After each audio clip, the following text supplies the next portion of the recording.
welcome, ladies and gentlemen, to a full house here. That's right, Soon isn't on your team anymore. Get him out. He's going to be playing later on. First match of the day here, Hex. But my name is Similar, and we are going to be bringing the action to you here live from the Blizzard Arena. Getting distracted by the fans, but it's a full house. Hex, it's a packed. They look sad because Soon actually went over to Paris, went to his home turf there. Paris looks really good. The Valiant look pretty good right now as well, so the Los Angeles fans have something to look forward to at the very least. We have a ton of changes as we enter into stage 4 here. We've got roll lock, assault maps are changing a little bit different. I think one time you were like, that's a little bit excessive to give them 4 minutes. We're down to 3 minutes though as well. So a lot of stuff going in, but most importantly, 2 damage dealers, 2 tanks, 2 supports. That's the main change, Hex. No longer will we be seeing a ghost. We are no longer men who stare at them.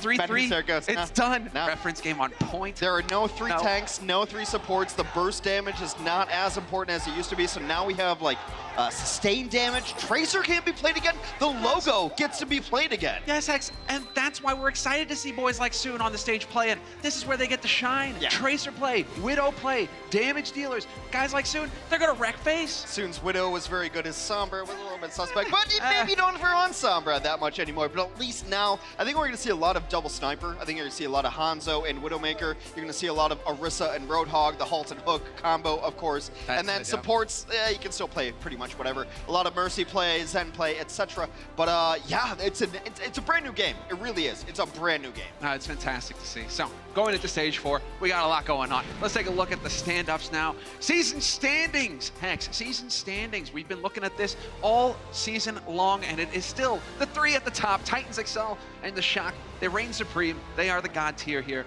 The rest of them are all just trying to play catch-up. A lot of people thought that maybe Vancouver and San Francisco were just a product of being the 3-3 meta, the 3 tanks, 3 supports, but I don't think so. I think you're going to see a lot of play out of the Titans and Shock. You're going to see new players from the Shock actually come in and get play time. I think the Gladiators actually are a really big sleeper here. I think they stay top 6 most of the time. They've got a lot of versatile players on their bench, and Spitfire.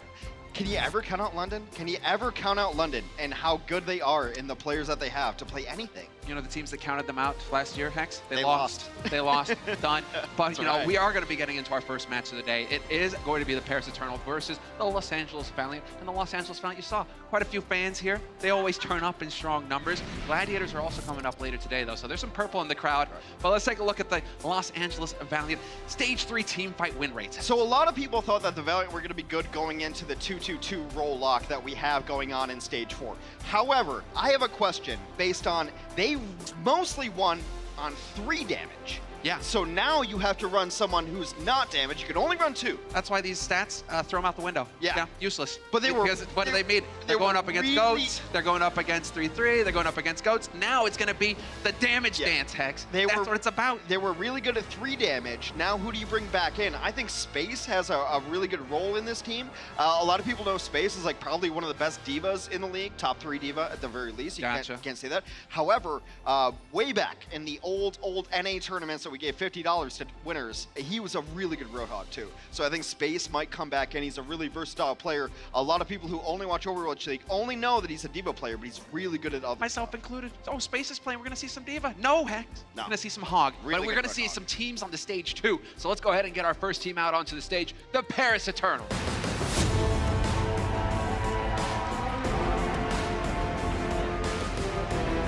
Oh, look at that. Who is leading the charge, Hex? Who is leading the charge? Looks like a little bit of the SDB. Soon, Shadowburn have been playing a lot, of course. Shadowburn, mostly known as a Pharah player, a Genji player as well. Yeah. You need both of them. You need both of them, and also them being the same hero, or same player rather, is really good for you. You're able to switch off those things. That allows Soon to mostly play Widow, Tracer, maybe a McCree here and there, but at least Soon doesn't have to play Pharah now. No, and he's got the hit scan. That's where you want Soon. That's in his wheelhouse. That's where he's going to be hitting headshots. That's exactly what I want to see from Soon, the mega superstar in terms of damage dealers. But now we're going to get their opponents out on the stage, Hex. It is the home team, the Los Angeles Valiant.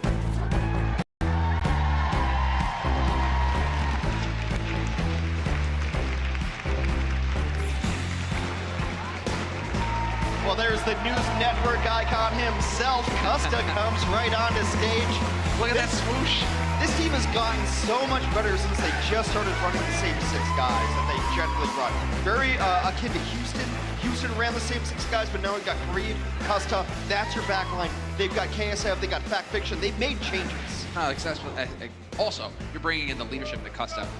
That's what he brings to the table, I think. Not only is he solid in the back line, but in these chaotic times, when we do get to listen into the team, he's the one who's rallying the troops. He's the guy who's bringing in the confidence. He's the one who's calling the plays. And I love to hear it. This is what I feel the Valiant needed for so long, was somebody to get their heads in the game when things were going south. It was happening far too often. Yeah, I completely agree. Also, this tank line could be really, really good in this meta. Fact Fiction has proved himself to be very good. He's been playing Overwatch for about 4 years. Him and Space together, Halt Hook combos. But I think all of this is about Soon. Look at that great chain around his neck. He's rocking the bling. Soon, really, really good Widowmaker. He really stepped up last year because for the first half of the year, he wasn't a really good Widow. But he got better, and he got better, and he got better every single map they played.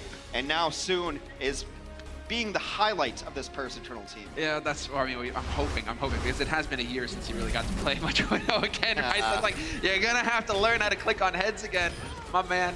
We'll see if he can do it. But right now, a little bit of a highlight reel from him. You know, Houston Outlaws. He had a ridiculous game. He had a ridiculous game against Houston. We'll see what the map pool actually looks like for him. Like, Widow is very map dependent, but we do have our map set presented by Toyota. We're gonna start on Lijiang, which, make no mistake, it's my favorite map in the entire game.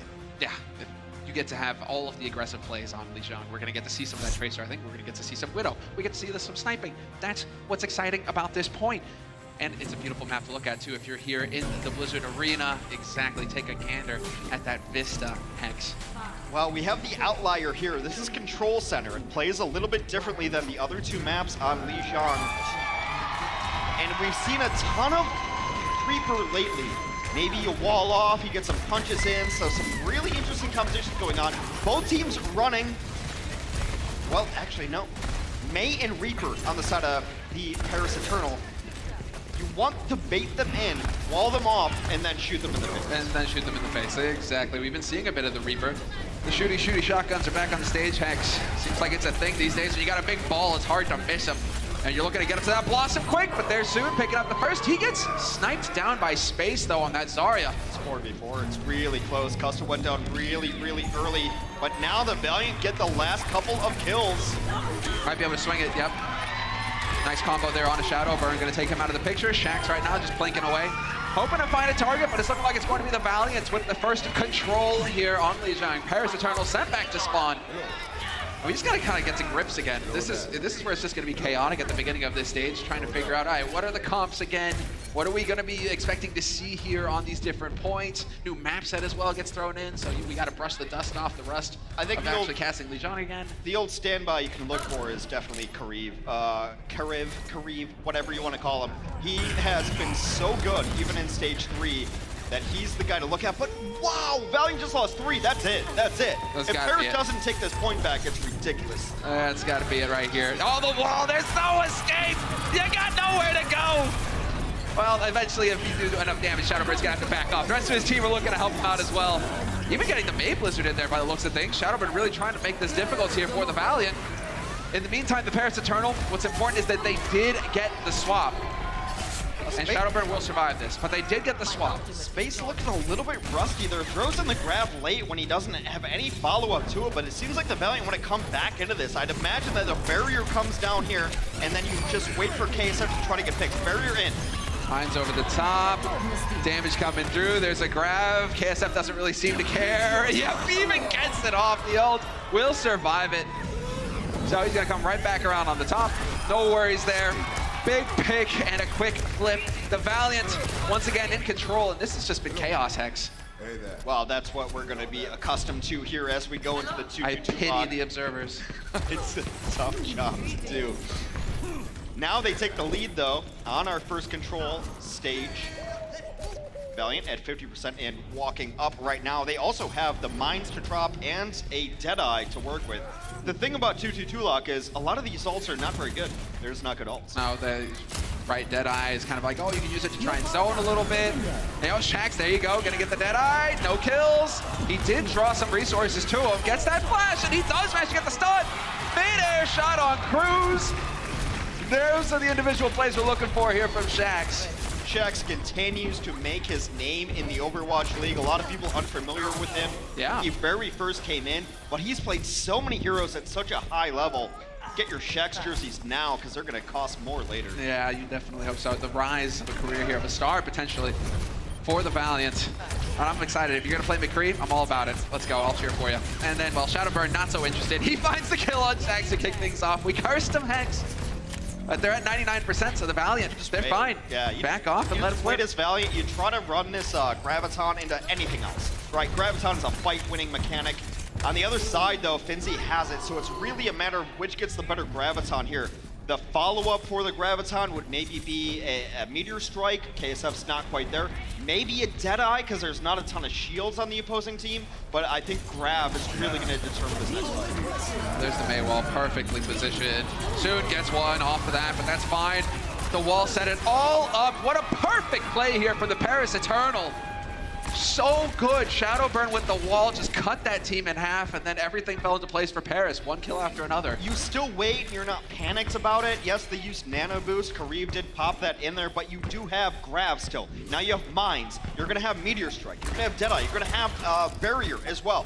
Valiant are in a good position to win this next fight if they execute properly.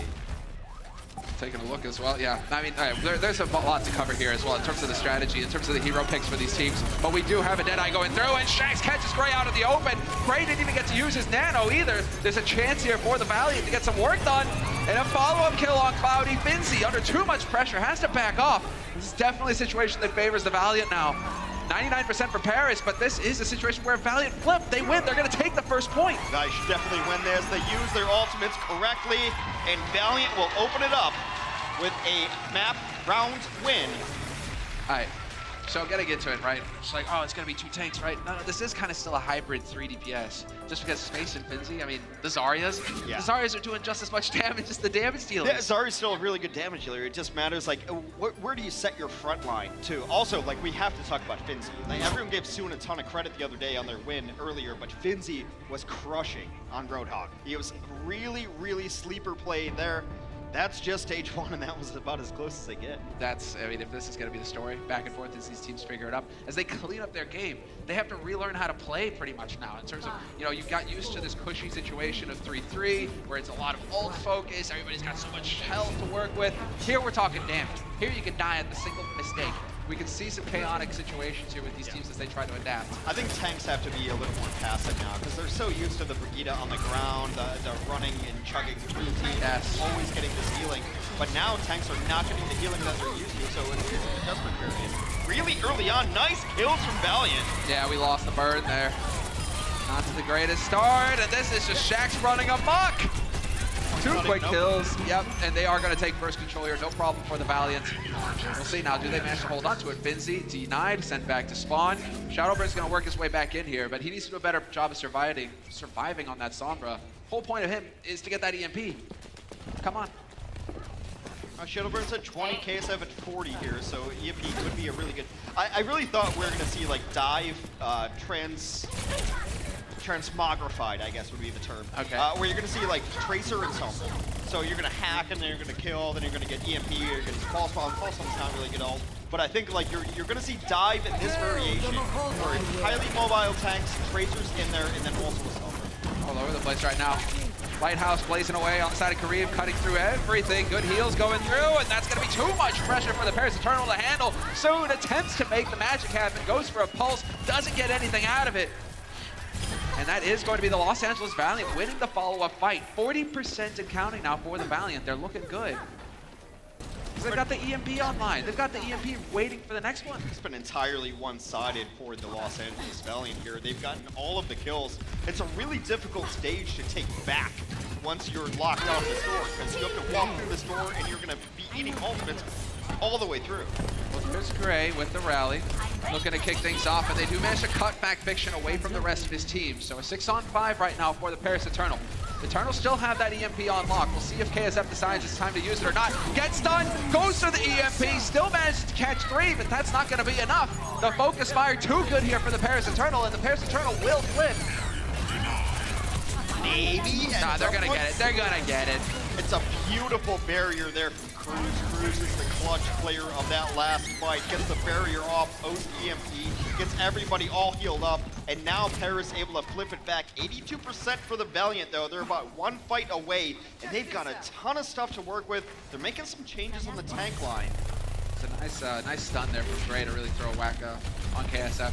Throw him out of whack on that EMP attempt. Reaction time too good. Reeves gonna be leading the way with the Coalescence. The beam, damage and healing, cutting through all. And Space will just run over Shadowburns. Okay, that's a way to kick off the fight. The burn is out of the fight once again. He opened up with Coalescence, so I think Kareem wants to go to Ana here if they lose this fight. That's a great opening. Coalescence charges very quickly. So they have a very small window of a 5v6. They're taking a lot of damage right now, though. Los Angeles Valley. Yep, Kusta not going to survive soon. Is there to delete him. Kareem not in position to keep him up. Was too busy trying to heal the rest of his team. And so the Valiant going to be sent back to spawn. Paris Eternal giving it a chance, or being given a chance, to tie things up. They're at 50%. The question is, Kareem is at 87. So does he stay on this to get a Coalescence, again to open it up? Like, again, it charges so fast. Look at him. You can see it happening right there. Yeah. I think Ana would be a better play, but you're already at Coalescence, so you open up the next fight again with Coalescence and you hope for it. KSF at EMP, that's going to be the crucial one. That's going to be the big one. And can you get a better one off than last time? There are so many places to hide here if you're for the backline on Paris, though. It's going to be tough. I don't think he should get too greedy. Just, you know, yeet the translocator in there, hit the EMP button, and hope. Coalescence starts it off. No one's really in, though. The go button has to be hit harder. Man, once again, Shadowburn going down. That is a disaster. EMP is out for the Paris Eternal. You don't even need to use it if you're Valiant. Valiant has EMP, they have Mind Save Pulse, but they don't have to use any of them. It's 6v3. Yeah, no, this is perfect. What a start. That's as good as it gets for the fight. Now the Valiant can just lock the door on the Paris Eternal. Valiant setting themselves up to take the lead in this series. 1-0 on maps. 97 to 80 plus counting up. Next fight wins the stage. Maybe the map. Right now, does Cruz use the sound barrier to initiate? Do you just go in here and hope that you're going to be able to find a quick kill? It's been so good reactionarily, so maybe you hold it. Well, Burn got the EMP off. Self-destruct over the top. Soon with the stick! The backline is dead for the Valiant. Once again, Soon coming up with the clutch plays. Trying to keep his team in this. There's the EMP going over the top from KSF. Soon goes down at the hand of Shax as well. So they are still in this fight on the side of the Valiant. They refuse to say die. There's Cruz with the sound barrier. 4 of them still alive here for Paris Eternal. Mine's on the point. They flip it back. They now in control is Paris. They're going to actually wait, too. Cloudy can come back with Primal, but they got to get a couple of kills. Oh, that was really nice. That was really nice on Costa. The delayed sound barrier. Gray gets chucked off the side. Los Angeles Valiant still in this fight. It's 99-99, tied up. But the Valiant are looking to flip it, and if they take down Cloudy, he's got nowhere to go. There's the hack. Overtime Wick is a burn and Hex. And this is going to be the Valiant picking it up. You got Burn, he's going to be there to buy some time. Soon is there as well, but they're going to die one after the other, and the Valiant will take the first map. Yet another Coalescence. Every single fight, Moira has Coalescence. Is that fair? Maybe, maybe not. We'll see. But my goodness, what a good hero pick from Kareem there to pick Moira all the time. Shadowburn, you know, he was raising his hand there to ask the referee, hey, how do I not die in the first 10 seconds of each fight? You know, how do I not die first? Guys are taking a break. We'll be right back from map 2. The Overwatch League is powered by Intel. Game, record, stream without compromise on Intel Core i7. And by Omen by HP, the official PC and display of the Overwatch League.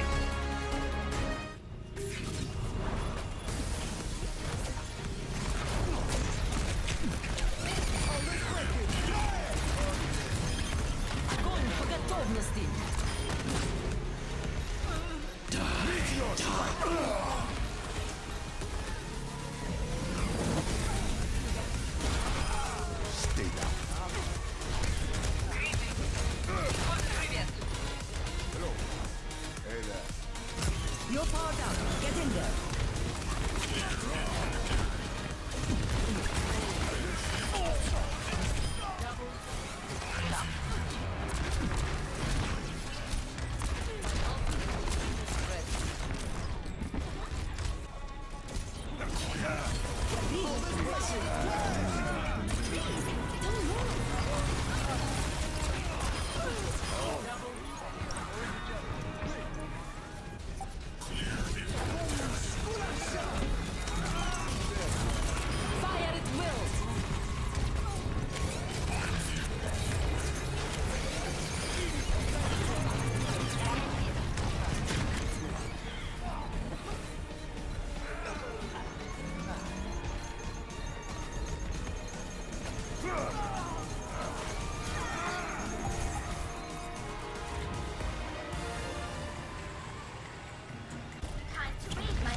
have done it! Stage 2 champions! Make some noise for the current holders of the California Cup!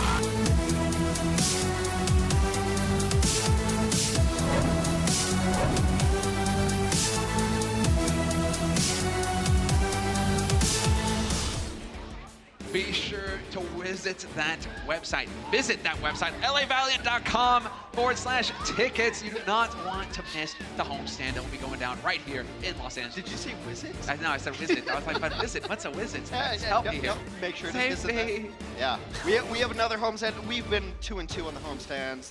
The Dallas homestand, Atlanta homestand, also crushed. good. So yes, we're in Los Angeles. We're gonna go to another place. It's not gonna be the Bala Arena, so we're gonna hang out in Los Angeles at a different place. So definitely see the super fans there. The Kit Kat rivalry. Gotta throw that in there. Yes. The Kit Kat rivalry. Come on, give me a break. And take a bite out of me the a break. whole one of them, you know? just the whole thing. Because right now, we've got a little bit of a dejected Paris Eternal there. Not looking too happy. Well, at least they're wearing all black, so the emo mode is already on. Where is Monty with the eye makeup, the eyeshadow? Come on, Monty. This black parade. It was really close though. We were just looking at the numbers, and it was like I think it ended up like 42-24 final blows in favor of Valiant, and I was like, it felt a lot closer. It felt a lot closer than that. Exactly, but then I think, you know, it's not to throw them under the bus, but you do have to call this out. When there's so much attention now on the damage dealers on these teams, those are the stars, those are the guys who need to make the magic happen, it seems. And you had Shadowburn going down a lot at the beginning of these fights. I mean, we did have the Tracers here, and that was a great battle. Soon never fails to disappoint. He was right going there toe-to-toe with Shaxx, but the burn, we just weren't feeling it. It was more of like a, you know, you're breathing on him. It wasn't a heat gun. Mostly the deaths, I think, are the big thing here for Tracer. Like, your biggest job as Tracer, and a lot of pros have said this, even at our Overwatch League stage, your biggest job is to not die. Just don't die. Just be a nuisance constantly. Make them worry about you constantly. Where's the Tracer? Where's the Tracer? And if you're in spawn, it's really easy to figure out, okay, we don't have to worry about this anymore. Your support line feels a lot more comfortable when the Tracer's dead, so just not dying and just too many deaths for the Paris Tracer. Well, let's take a look at the substitutions here. Yeah, boy.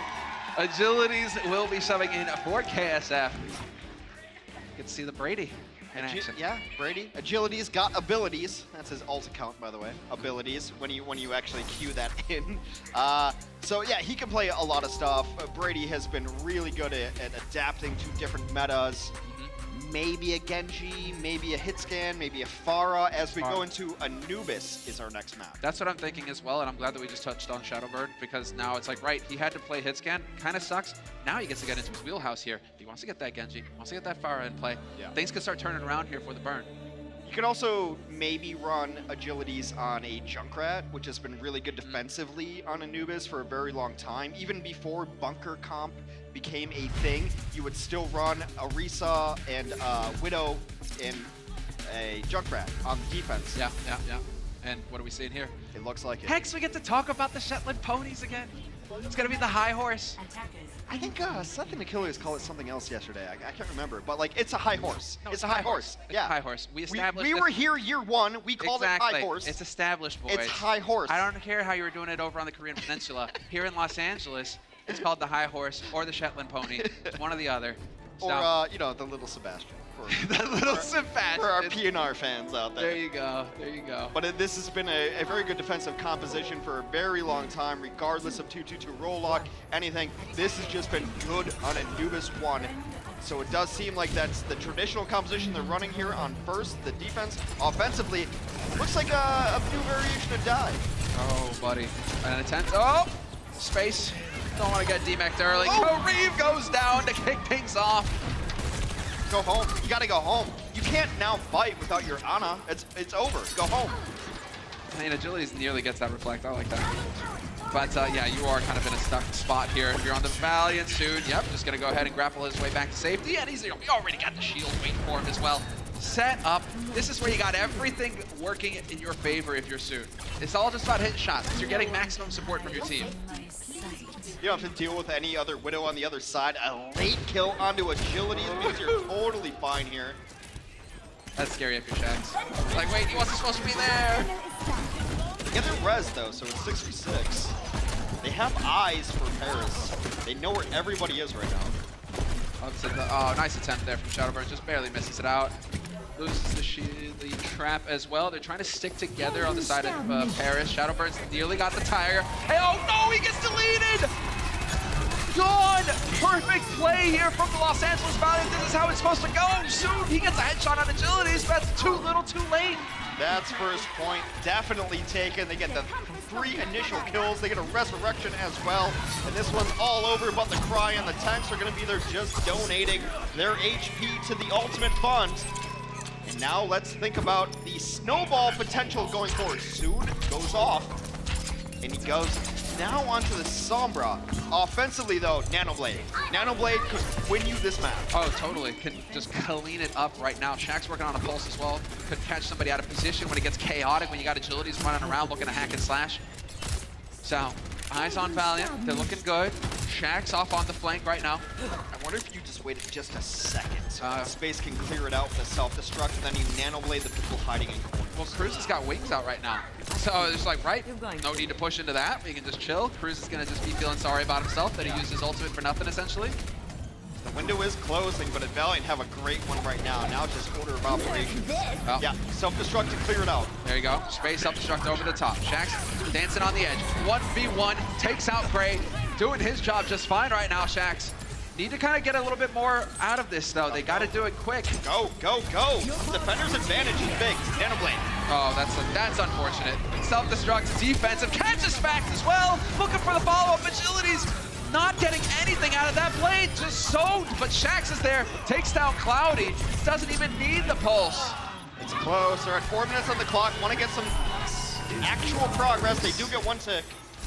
Yeah, they get the 1 tick. Now you have the trance getting used by Gray. He's immortal, rather, while he has that rolling, so he can get in there and try and contest on the point. Cloudy hanging on by a thread, got naded there, but there's Gray. Point blank, revenge on Shax, and it's looking like Paris Eternal are going to be able to stabilize here. That's always enough on the defense right now. You got to get a couple kills. The respawns are really, really quick for the defense. Also, we've made some changes to the assault maps. You don't get 4 minutes. I believe you called that excessive early on in the season. I might have. An addition of 4 minutes is a little bit excessive. Now they get 3 minutes. The respawn timers are a little bit different on assault maps here, too. So defender's advantage coming in clutch. 3:20 on the clock as the offense tries to push in, and I really think they just didn't go fast enough. They had it, they didn't go fast enough. And Agilities needs to get more value out of the blade as well. I mean, he spent years studying it, Hex. You gotta get something done. You can't just be crouching in a corner. I mean, he goes after a Sombra. That's gotta be the best feeling for Stu. He's like, yeah, bye. I'm out. You're not getting a follow-up on me. Brutal. But there's the May wall going down. Shadowbird trying to cut the team up. Looking for the follow-up. Yep, Agilities does go down. Right now doing a good job of hanging in here. Shadowbird going to get slapped. He's done, but a quick couple of kills still. Defender's advantage is a thing. Fact Fiction with the nades in the middle, though. Hoping to create some space, and they are going to get a little bit of ground covered. Speaking of space, Space picks up 2 right there. They're trying to get at least another tick here, but trades are always bad for the offense unless you get them very, very quickly. Cruz comes in, takes on Grieve.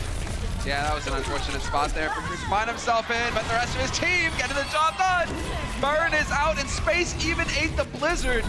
No big ults there to delay things for the Paris Eternal. You got the EMP over the top, might be a little bit too, I mean, it's not gonna be enough when you got Agilities. Shotguns don't care about being silenced. They can still blow you up. Still a little bit close. Valiant's in the better position right now, but the longer it takes, the worse it is for them. And now Paris' defense is coming back strong. Look, we say defender's advantage because it's an enormous thing. You spawn right there. You have to ace it to really take this point. They do get themselves another tick though, 66% and counting. Man, that was such a great delay there on Space as well. Nice stagger. 80% gain for the Valiant on the second point. We're down to 1.5 minutes on the clock, so time to tighten up the game. They've got a couple of ults to work with though, Hex, so this is going to be interesting. The Blossom could go in, boost it or not. Good Nano Blossom. Harkening back to the... Not if he's dead. The Beyblade days. Yeah, agility, you have to just wait now. Yeah, you can't fight. Oh, this is awkward. This is unfortunate. Custis, he put the sound barrier into that too. And I guess he did it just as Agilities dies, otherwise there's no reason to. Yeah, it's unfortunate. Tough break there for the Valiants. That's a lot of time burned off the clock for hardly anything. Minute left on the clock now for him.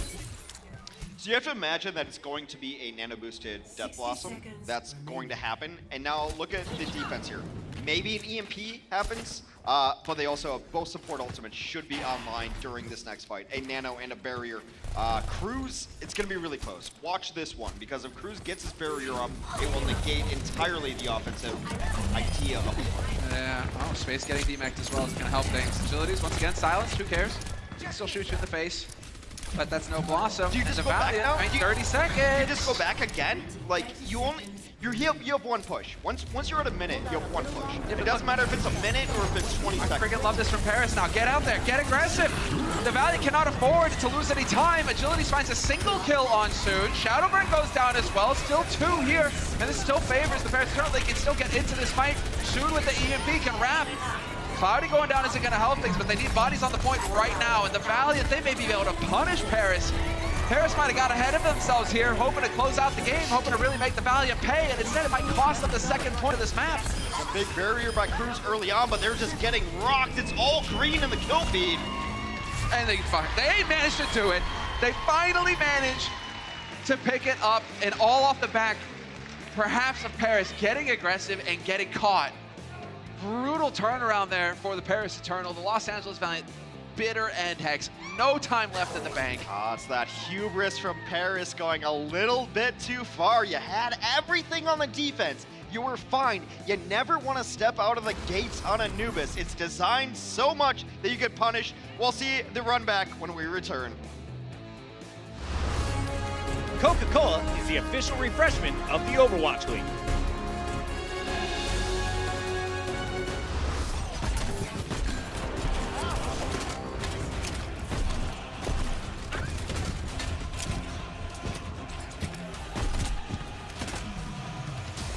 Helden sterben nicht.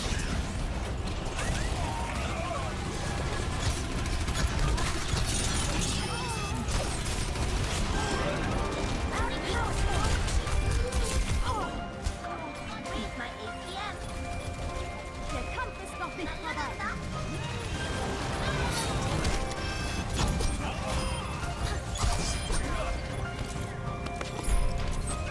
Your power down.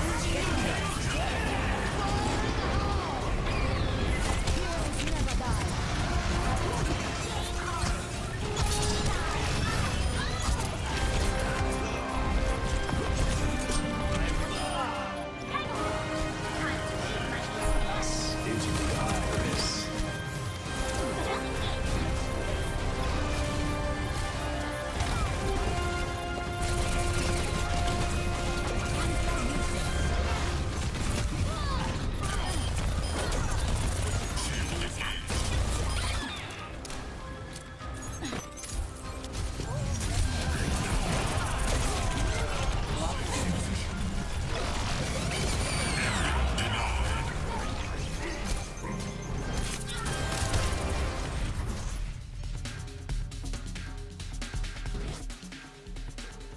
Welcome back. They're all looking at agilities, like agilities. So you do have a blade key on that keyboard, right? An ultimate key where you're supposed to get kills with it, right? And Kariv's looking over there. I'm pretty sure it's on there, bro. You got zoned out. And he got zoned out. I know. You know, when you build it all up though for the Genji blade, he gets it and then he literally does nothing with it. That was a bit of a tough break for the Valiant, but they managed to squeak it, Hex. They managed to get 2 points on the offense. They did. Paris Eternal were feeling generous at the end.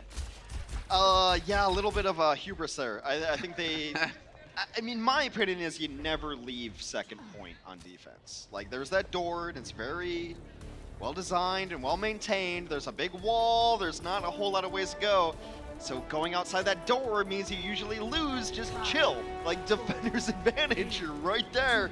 They went outside that door, they got wrecked, and then they got snowballed. So that happens, and yeah, that's Paris' fault. That's Paris. They're going to be thinking about it a little bit, but at least there was no time left in the bank for the Valiant. 0.0. Yeah, no, overall, still a solid defense. Still a solid defense. Paris has a great win condition here. Big sleep, though. Oh, sleep nice anti-dash, but they still don't get him. Nice attempt. That was clever. So double sniper here for the offense of Paris, and you've got a halt and hook combo. Another sleep on Finzi. This is gonna be. Finzi's been snoozing. Well, I thought Griff was good at hitting those sleeps. I didn't realize he needed so much help, you know, from the Orisa. Just padding the stats. He's like, I gotta pump those numbers up, boys. There's too much ana play these days. Decent trade, both Widows out of the mix right now. I think that the Paris offense can keep pushing. Sick play, halts it to Hook. Putting the pressure on, but the defense so far holding up strong. Space finds a kill on Shadowburn, and that's going to put a wrench in things here for the Paris Eternal. They're watching this window as well because Genji has this great mobility to go up in the window and pressure back room. You see Finzi looking at it, right? He's looking at that window over top. They're waiting for everyone to get back in the mix. And they've just been kind of cut off over here in back room. Yeah, Agility's still hanging out there. Now he doesn't see Finzi, so that might be an opportunity for him to get in there. He's looking like it. Uses the dash to reset, and that baits the wings out from Cruz. Time to go if you're Paris. You're going to have the trance coming online as well. I think Agility's late. There it is. Oh, he gets straight first. 2% left on the trance. It's not going to happen, and the Los Angeles Valiant going to send the Paris Eternal packet back to spawn. You go. What a timing hit by Agilities. He was poking in this room the entire time. That's why he got played up so quickly. And knowing the window of which you can go and play. And also, even if you just force out Transcendence, it's fine. Like, you're trading that every day of the week, but no one has done anything to Agilities. He's been totally fine, except now. You gotta curse him. You gotta curse him, Hanks. Agilities, he'll be brought back into it, but now that might cost Space. Space looks like he'll be able to get back out of harm's way as well. So Agilities, rezzed up.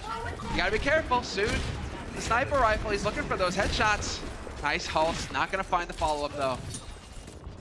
And well, we are starting to get a little tight here on time for Paris Eternal, but that's a big one, and they know that the res is down. So Karib, you're gonna have to run back the long way. No, just go. Like, the frustrating thing about this entire match so far is both teams are not hitting W enough. Go, go, go! You just got this Diana. You're fine. Go, push. All right, I like that dragon. Right through into the hallways, cutting them off from the point. One big kill to kick things off. Space out of it, no more. But now there's Agilities. 2 kills with the blade. Looking for a third as well. He's made up for it, Hex. The defense solid. Still really, really close. It's like 3v3 right now. Now they're getting reses into this. I don't think that the Valiant are going to be able to hold on to this point. Maybe you stall out for a little bit of time. Ooh, he's still here. Oh, Custa, those are the wings. Agilities and Custa go down, and they are still in this fight. Valiant trying to just burn more time off the clock. That's the name of the game here. Waste time off the clock. You got a minute left going into stage 4, or a minute less, rather. So you're not going to get 4, you're going to get 3.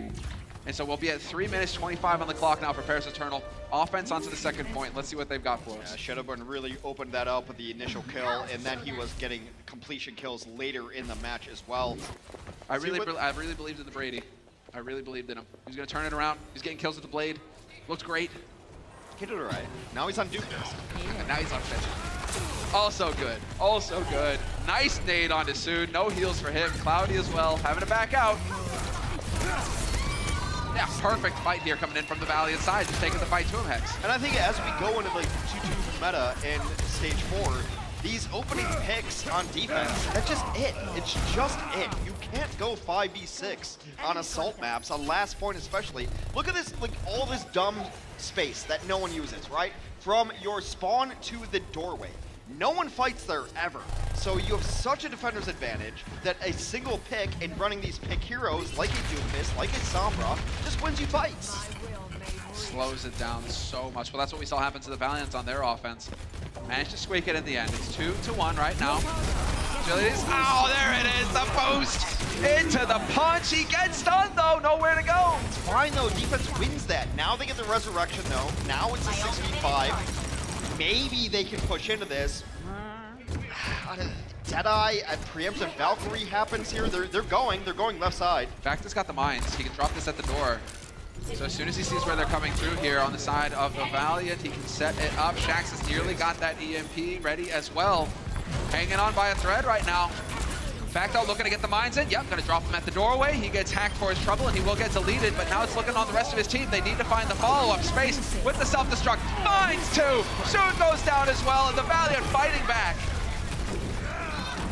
Enormous Cloudy's gonna go down here too. It is all green right now. Offensive push is stymied. 90 seconds remains for them to try to get some progress here. 3 ultimates online though here for the Paris Eternal. If ever they were gonna have a chance. If ever they were gonna have a chance, thank you, Johnny. EMP Reinforce. EMP did I? Maybe? Well, actually, no, that was Ashley, our producer. So, shout out to Ashley. Usually it's Johnny with the ult check mark. That's fine. Whatever. 2 kills going in for the Valiant. That's fine. Like, you really only have one fight again. Again, once you're at like 90 seconds, you have one fight. Take your best fight. You're not going to get 2 of them. So... Wait, did EMP get used? Did Shadowburn use EMP? I'm thinking Shadowburn used the EMP. What happened? Not good?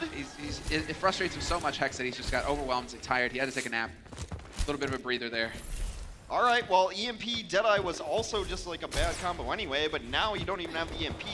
I guess maybe you use Bongos, the supercharger from Cloudy, and maybe try to get a Deadeye going. He had something going for you when you got into Hall's left side. Paris in a bad spot here. It's tight. 20 seconds. They need to find a kill quick here to start the ball rolling for themselves. For the Valiant, they're keeping it tight. They're not overextending. They know what worked for them. Bongos are out. Still trying to find that pick here on the side of the Paris Eternal. Crypt is chilling out up top, though. He's just ready for it. As soon as there is any kind of noise, he's going to go for that sleep dart, perhaps. Keeping him up. There's the boost. Looking for it. Agilities. Hoping to just get into the back line and annihilate. Shadowburn instantly deleted, and a second kill as well. Gray goes down. That's a great disengage early on from the Valiant, and they will wrap this map up. I don't see any world in which Paris is able to bring this back, but maybe I just reverse curse them. They're able to pick up, but Agilities is getting pick after pick. He's just brutal right now, Hex. Agilities running amok in the back line. All the kills here for the Valiant, and it will be a second map here picked up for the Valiant. Cloudy not even gonna make it through the door. The shutdown is real, and the Los Angeles Valiant extend their lead in the series 2-0 on maps. Looking really good here versus the Paris Eternal. It's been extremely close. However, the Paris Eternal have not executed perfectly. Maybe moving to different roles, not hitting those timings right because their ultimate management has not been good. They're not hitting it when they need to, but it's been very, very close. We have halftime right after this. The Overwatch League is brought to you by T-Mobile, now connecting 99% of Overwatch League fans. Catch your league on America's network, T-Mobile. And by State Farm. Whatever life brings your way, State Farm is here to help life go right.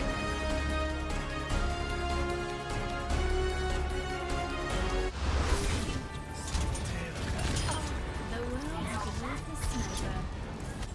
Your power down. Heroes never die.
Cease your resistance. No one can hide.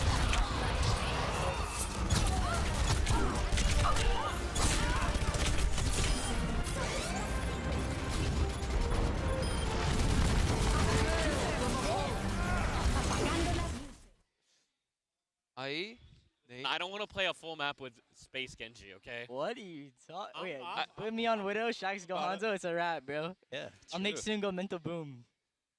Retire this kid real I, quick. I watched your Genji clip, and you said, hey, I think that's the first time I've ever got a 3K with Blade. Dude, I know those feels. That's the Valiant. They're showing no faith in Space's Genji. Of course, Space back in the lineup for the Valiant, who are currently up 2-0 here at the half over the Paris Eternal. What's up, guys? Malik here. Sorry, Brent. We're getting ready to break down what we just saw. Guys, one of the interesting storylines coming into this matchup was Soon playing against his former team, the Valiant. Of course, he popped off earlier this week. Coming into this matchup, though, it looks like the Valiant have had his number so far. Yeah, I mean, a wonderful performance from the Valiant. I think they had the upper hand coming into this just based off the back of their performance so far. Map 1 in particular, I was dead impressed with actually the entirety of the Valiant and how they managed to work away. A lot of the wins that probably should have gone to Paris Eternal, you know, there's a couple of 99% there. I feel like they kind of dropped the ball a little bit in some regards. Yeah. I have to be fair, though. Like, I'm not entirely sure if dropping the ball is the fair statement here. Dropping that wrecking ball? No, yeah, that happened. But no, I do generally feel like the Valiant just clutched, and they clutched hard. Yeah. They got the right picks at the right time, and then there just wasn't too much Paris could have done. Right, yeah, it looks like... Being defensive just because I picked them. Right. Sure. Well, I mean, it really does look like they had Soon's number. Of course, Soon, a member of the Valiant last year, kind of the champion of the team last year. He was like the leader in a lot of ways. Could it be that they just remembered his play from last year, which was nuts, and kind of already knew what to expect coming from him into this game? Yeah, I mean, this guy's always been an unreal aimer, right? Yeah. And he's playing on the Valiant way back when. He was always known for this nutty aim, but where he's struggled has been on heroes that require a little bit more than just a raw aim. Right. His Sombra has been average at best. His Zarya earlier in the season has been a little bit lackluster. Yeah. I mean, it's something that honestly we've probably been showing on the screens, you know, as a little bit not safe for work. But yeah, I mean, it's I don't know what to say about Soon, because I mean, it's hard to disrespect the guy, because the performance he put up in this game the other day, he quite literally hard carried Paris to the win in some regards. So, you know, what can you say? It's like a flip of the coin sometimes. Well, I'll tell you what I'll say. I'm not mad at Soon, because Soon picked Reaper. He was the first person to pick Reaper in this matchup. I got to say, I am enjoying this meta. We're going to go look at Lijiang Tower, some of the highlights. And, of course, we have Space in the lineup, playing Zarya here. We're just seeing a lot of creativity coming into this stage. It's so revitalizing. Yeah, it's also a lot of scrappiness. I mean, this one was a bit of a brawl at many a times throughout the entirety of the game. Like, one team drops a team fight, then the other one, then one player pops up, and then the other one pop up. I'm actually a fan of the Ham and Zarya kind of combinations we saw here. Soon switching over to the McCree after Shax had some phenomenal high noons and some really great plays on his McCree. So Soon trying to kind of counter fire with fire. Then, of course, yeah, Soon pulse bombs. We've missed those. Overall, though, it wasn't clean from either of those teams, at least on control. Right. Well, this is the Valiant's first match of the stage, so we give them a little bit of a pass on that. Going into the second map, though, Anubis, more good looks. And Space in particular was somebody I was looking at. He looked very strong in this map. Yeah, Space had a pretty good game, actually, across the board. But I feel like the Valiant are way more prepared coming into this match. This is something I was hitting on in the pre-show, actually. The fact that they've had much longer to prepare for this match than Paris have. Paris have had to prepare for 2 matches this week, whereas Valiant have only had the 1 to look for. And, I mean, agilities, what can you say? This guy came in. Oh, yeah. I wasn't expecting much from him as an individual player, but his Genji absolutely destroyed. His mechanical skill, again, I'll say he's no Haxel, but he's definitely up there in terms of his raw mechanical abilities. I think he hits a clean 180 here as well. I mean, the guy's an absolute freak. Here it is. I mean, that is just unreal mechanics. That's hours and hours that he's put into this hero, and he definitely had a hard carry performance on Anubis. And I mean, his team, like, they carved out a lot of space for him to actually have those big plays. Again, Space, he had a phenomenal game. He was doing so much for his team. His spatial awareness and awareness of what is happening on the map right now is actually insane. And that allowed for him to kind of really, you know, put Paris Eternal on the back foot. There were very few times on that second map in particular where Paris Eternal was forcing their tempo onto Valiant. It was always the other way around. It was. I'm just laughing because you said Space is spatial awareness. It's just funny hearing that. All right. Great, that gets you giggling? Yeah. It Okay. does. It does. I'm not It does. joking. I'm the one who says the double words. It's me. All That's right? true. That's all right, true. All right. So, guys, map 3. We're going into Blizzard World. Who is this map favor between these two teams?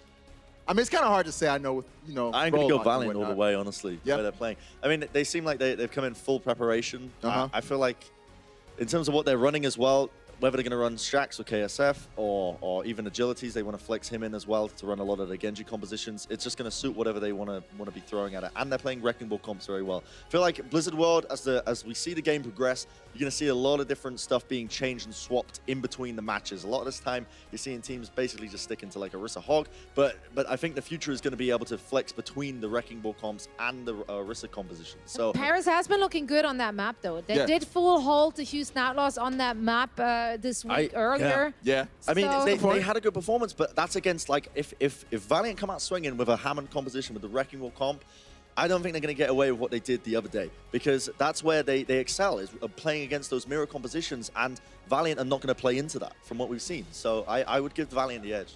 I just kind of want to see Paris Eternal kind of tweaking their composition. Right. Playing, for example, an Ana into a diva such as Space.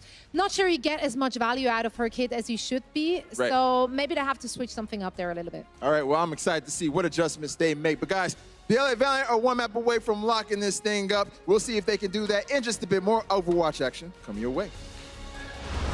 I started watching some streams of the pros, and the pros were amazing. And one of the biggest guys I saw was awesome was Hydration. He was part of the Gladiators.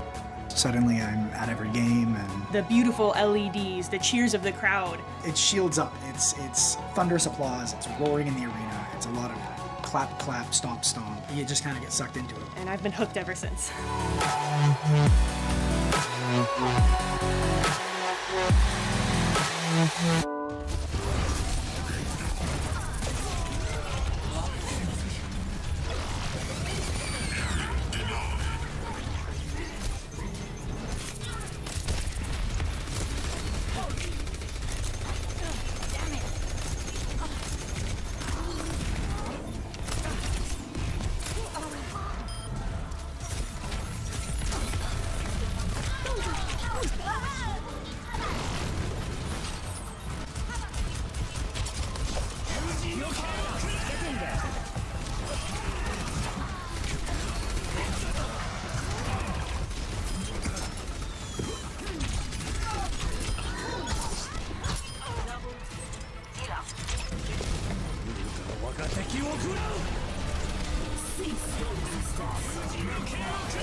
No one can hide.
Agilities valiantly living up to the name. Agilities yet again. The man doing the damage. Bring it to heart. Agilities with the Dragon Blade lighting up the kill feed. Agilities is getting serious here. There's nothing to stop him. He's going mad right now. This is Agilities just having fun, cutting loose, feeling good. Point blank, doesn't care. What a beast! Agilities, that couldn't have gone better. There you have it. Agility's the man on your screen. Bring in the hurt. Hex. I'm not used to hearing myself in those, man. That was a bit weird. But I mean, Agility's popping off. That we are used to seeing. Agilities has abilities. He's always been a really, really good projectile kind of DPS. Of course, we differentiate between like projectile and hit scan. Hit scan would be like your Widowmakers, your McCrees. Projectile being like something that just exists in the world. And oddly enough, projectile is a Doomfist, but you're the projectile when you're Doomfist. Yeah, so you have to play it that way. But always been a great Genji player. His Pharah has gotten way better over the last couple of years. He was forced to pick it up when he was on a team called Immortals, and they didn't have a Pharah player, but he picked it up. Oasis was one of his best maps early on, and yeah, you can see what Brady does. That's what I think of when I think about Agility's Pharah. I'm just thinking him on Oasis, just wrecking everybody as Pharah. So entertaining. But we will have KSF subbing in for Shax. Shax is on the bench, Hex. I'm not used to saying that when it comes to the Valiant anymore. Shax, he's been showing up. I mean, you're just looking at like kind of the versatility that the Valiant has, is that you're able to put Shax on the bench. KSF comes in, also a really good player. And they have depth that I don't think people really recognized before Stage 3 when they started coming in, started running these DPS compositions. They're up 2-0 as we head into our third map of Blizzard World. They can lock this one up. They can. They definitely can do it because this is first to 3. That much hasn't changed going from Stage 3 to Stage 4. It is still first to 3. And so this is essentially match point for the Los Angeles Valiant. We'll see if they can get it done. They're going to be starting on offense as well. So it's going to get real interesting here for the Paris Eternal. And as far as the defense is concerned, Paris Eternal, what do you think about this setup here? We're going to have a bit of that Mei play. This is something we've been seeing a lot. Like, when we knew that 2-2-2 was going to happen, a lot of teams started running this. I think Mei is going to be a really important character going forward, especially on defenses, because her wall allows you to prevent shield crack. So you're running Orisa so that the shield's up and you want 100% uptime on the shield. You drop the wall, then the shield's up, etc. Also just very good crowd control and really good ultimates. And then you run a sniper because the other team is going to run a Pharah into you a lot of times so that you can deal with that. However, offensively, it looks like they're going to scout really early on. No changes here. They're going to take a look and then see what goes on. And it looks like it's going to be a Sombra Genji offense. We do get a bit of the dive, I suppose. Fact Fiction still have space on the Diva. Custa going to be able to follow around here and get Agility's boosted up faster. That blade comes online, the more fun is possible here for the Los Angeles Valiant and for Agility's in particular.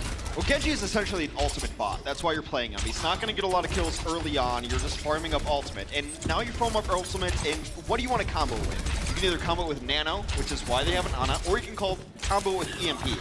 But his blade is a game-winning kind of ultimate, but he's not going to do anything before that. How does he live through that? How does Custa live through that hook? All right, Fact goes down. That throws a wrench in things here for the Valiant, and well, this is just going to completely fall apart on the offense. But Custa gets halted into that hook and somehow survives it. All right. That's a reset here. They do have their Sombra in the backline. KSF only at 30% though. A little bit iffy. So Los Angeles is really just playing for the check mode, right? They're just waiting for check marks, they're waiting for ultimates, and that's what they want to do. It's so weird. It's just going to be poke. Yeah, I don't know. It's almost as if they're playing 3-3, but with 2-2-2. Guys, where's the craft? Where's the craft, guys? Well, now they can't do anything, because Soon just hit Infrasight, right? So they know exactly where they are. You can't peek, you can't do anything.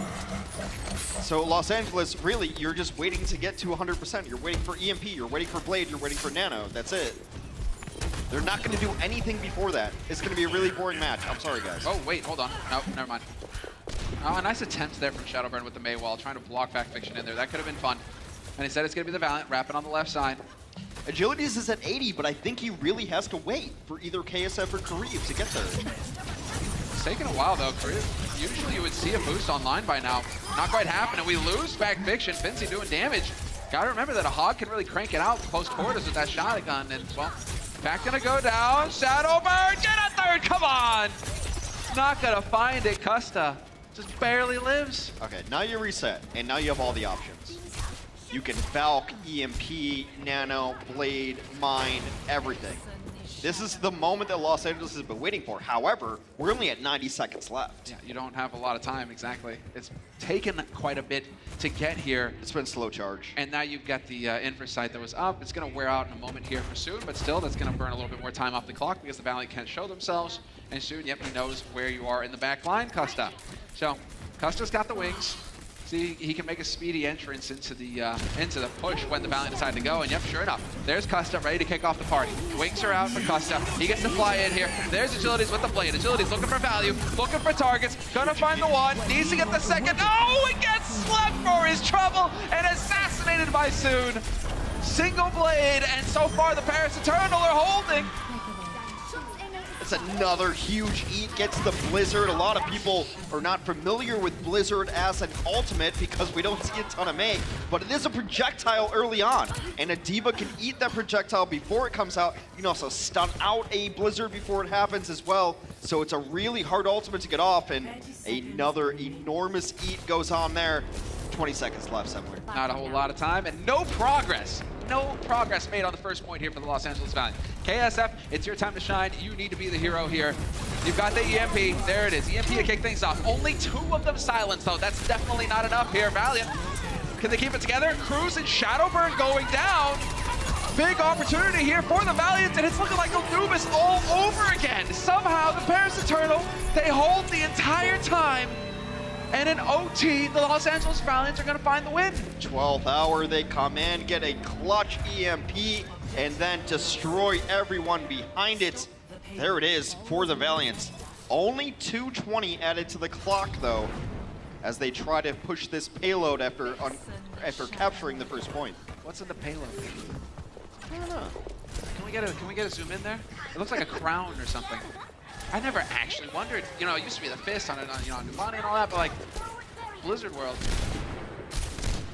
It's probably the thing they give you, like, after you work at Blizzard for 5 years. You seen those? Yeah. Swords. Yeah, like the swords buddy. and the gauntlets, the goblets, etc. Look at that, it's a crown. It is. Is that the crown of the Lich King? I think so. No, it's gotta be Diablo 3. So, what's his face in Diablo 3 that you just killed repeatedly too briefly? Whatever, let's get into it. The orb? Yeah, that's Agility. Just the slowest shurikens in the business. Looking for the behead and up, and he's gonna get hooked and killed. Totally fine. He will give up his life for it, but he creates so much space. The Mines also grabbed another as the Valiant continue to push through second. See if they make any changes here on the defense.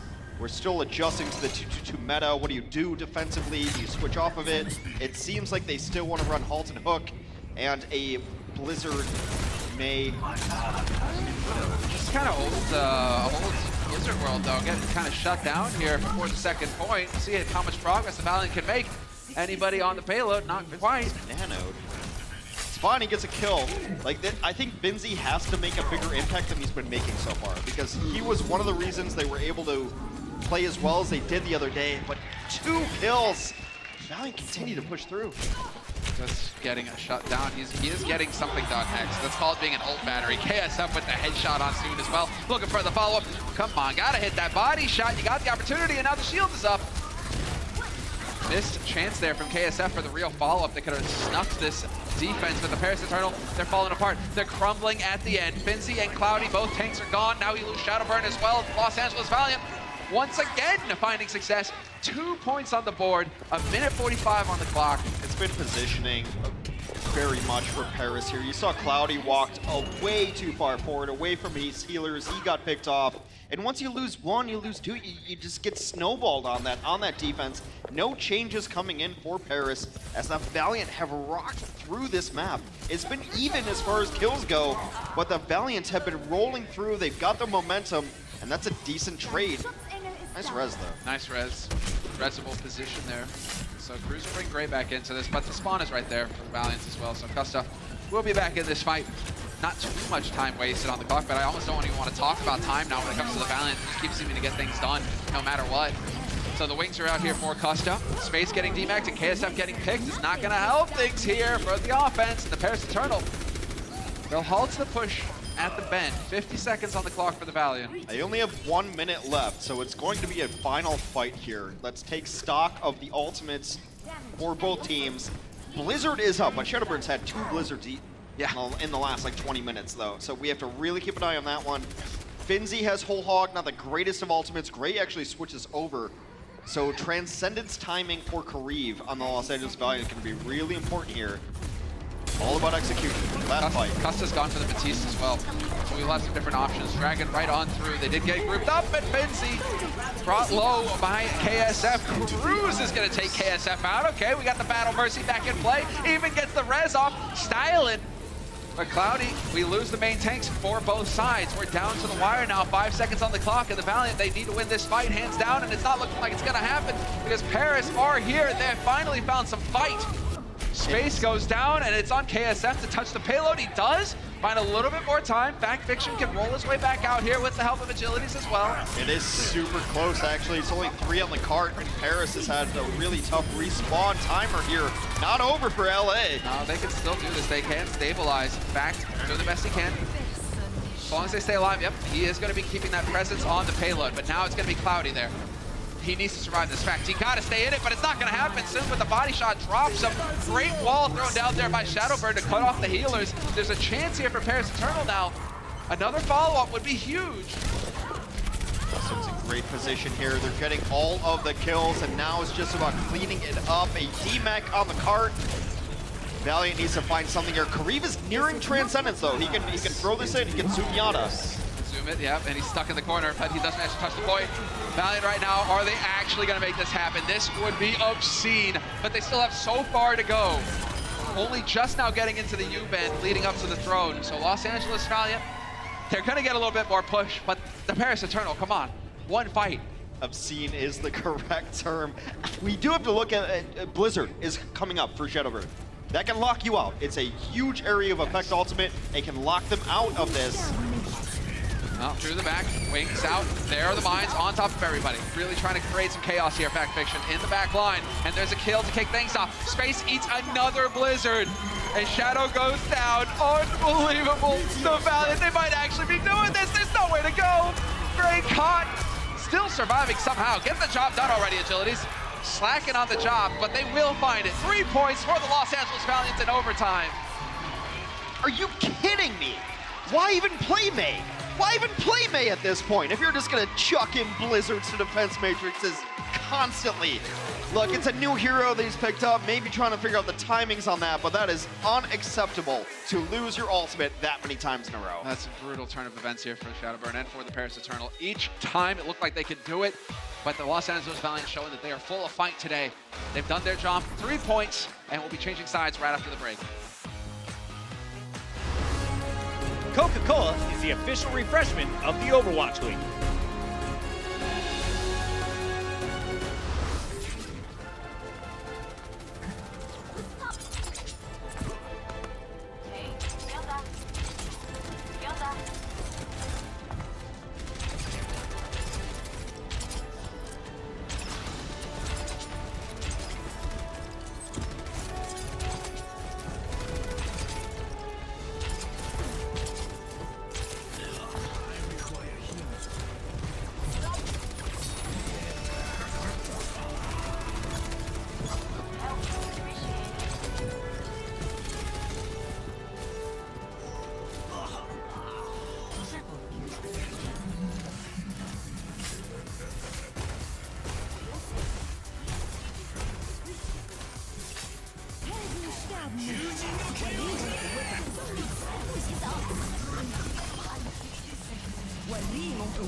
And there you have it, Los Angeles Valiant. Custa, he knows we're looking at him.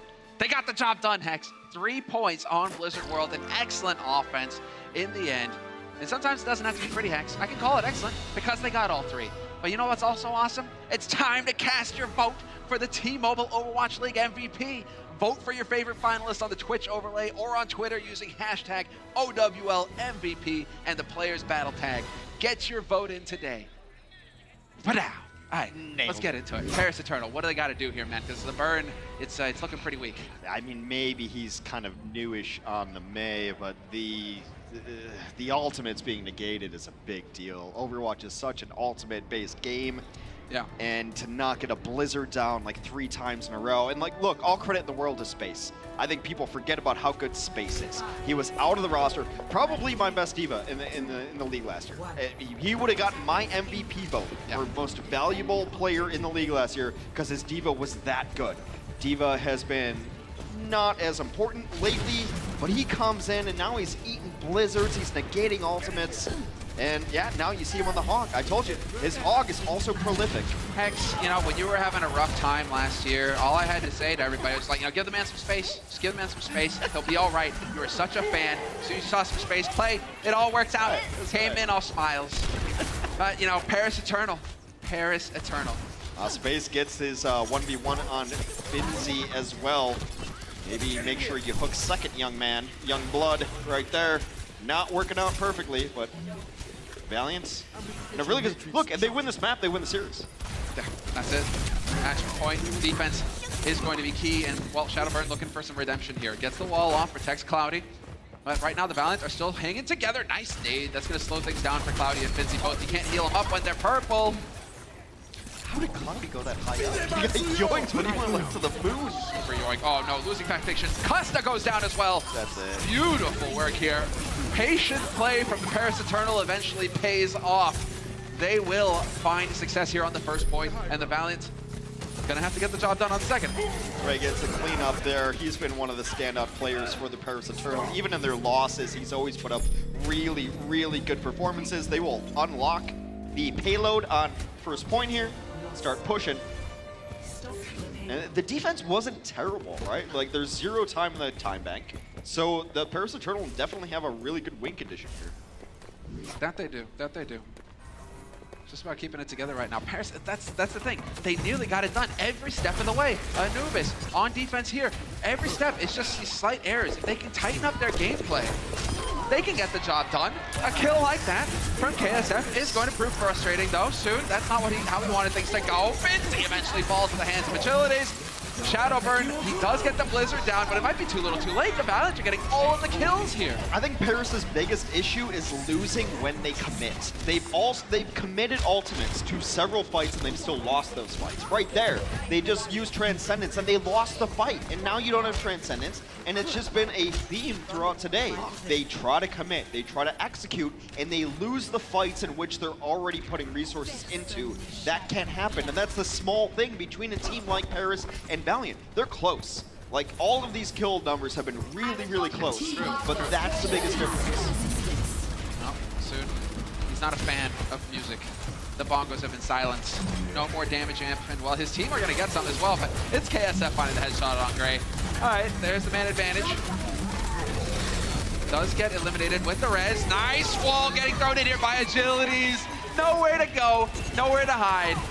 Paris Eternal getting sent back to spawn. 3.5 minutes on the clock here for Paris Eternal, and it feels like they spent a whole lot of it on the first point. So they haven't really been able to get through the door, heck. It's another commitment in a lost fight. They use Bongo, they use Whole Hog, they both got thrown down there. They don't win the fight. They don't even come close to winning the fight. So now, back to the starter. 3 minutes left for this Paris offense to try to go. And the Valiant have just had a better economy the entire time. Jeez, at least let him get out the door before you start doming up. There's the Dragon getting thrown in. Blizzard as well. They're going to get caught in the corner. Nowhere to go if you're Finzi. KSF. Well. Is KSF going to get this? There we go. There we go. All right, let's see if we can finally get a Blizzard to do anything here. Shadowburn's got it. Ready to throw it in. There is no diva on the field, so this one should actually land. These staggers are the most ridiculous. They just won't stop. Yeah. it's also been an issue with Paris today. They dive late when they should not. It's just reset, chuck yourself off into the drink. There's a shark over there. Go to the shark. All right, we have Blizzard ready to go. Got a couple ultimates for the tanks as well, and for Intendants. Oh, nice try, nice try. Paris should at least be able to take this corner. Wait on that one. That's a start. That's a start, but there's a dragon thrown in here by KSF as well, buying the time. And so Paris Eternal eventually will be able to get around the corner. The bongos are there though, and KSF gets eliminated. There's the start for the fight that Paris Eternal have been waiting on so patiently. You'll lose soon, but you still got a man advantage. Yeah, I think you still have to go. You still have to go, even with Cruz dying. You still have to go. Go. Yes, get on payload. Press W, or you know, if you're playing with joysticks, you know, I think the left one, right? You know, put that forward. The sticks. Oh, they got around the bend at least finally. Oh, Dragon! You lose a hog on the side of the Valiant. That could make things a bit awkward here. There we go, finally. Things start to go the Paris Eternal way. Minute on the clock, and they are finally getting some kills. They're going to win this fight, and they're going to get some real progress towards that second point, but there's still enough time here for the Valiant to contest. Well, it's finally a moment where they weren't passive. They just kept going, and it ended up being like a 4v4, but they kept fighting. They still have Blizzard to go with. Shadowburn is coming back into this fight. I think you just nuke it right onto the point if you need it, but they just grab it. Perfect. Not quite. You know what? I'm just assuming, right? Oh, but Lucio, there's going to be time they can just boost in there, right? No Boostio, Hex. No Lucio in play, so they're a bit slow on the side of the Valiant, and they don't make it in. Nice dodge there for Soon. All right, so a second point picked up, 2 minutes on the clock, and Paris Eternal now. Once again, just got to keep it together and not lose their hog. Finzy's dead. If they can finish this map with over a minute, they will definitely not lose the map. Because they will get a shot at it. Sick! But the mortality field also sick! Costa coming up with the plays! Back dies, Agilities dies, time to go. 6v3. Oh, but they don't get the cleanup there. Oh, it's dicey. It's dicey. Soon is looking to get in there up close and personal. Wants to put some arrows into faces. Locked in the room. Looking for it. Eventually they get him. KSF is out and they are still making progress. Paris Eternal, do they get it done? Minute 20 on the clock. A lot of time to work with here. I think when you get around this bend, you drop the window pane for Cruz. Yes. The amplification matrix, make sure that like the spawns are not feeling good about getting shot through the window. Oh, there's the field. Cruz, he's playing patient with it. Already the window down on one side. Cloudy's gone, but it may have been too little too late. Los Angeles Valiant are looking to stabilize. They're going to get it done here, Hanks. They are going to find all the kills, and the Paris Eternal sent back to spawn. Did Cruz just use his ult? You didn't want to use it early, but now use it late, and now they don't have it? Is he switching? All right, Paris has one more push. It's 50 seconds left. I don't know why Cruz didn't pop it out immediately, early. It's not the biggest value ult, so you just drop it and you zone out. But now Paris has 1 minute remaining to be able to push into this. I do not like that ult use it at all. They are in a bit of a tight spot, and they're not worried about their hair. But you got the dragon soon coming through. He could set it up. We've seen some decent dragons coming from soon so far. The halt combo into the dragon.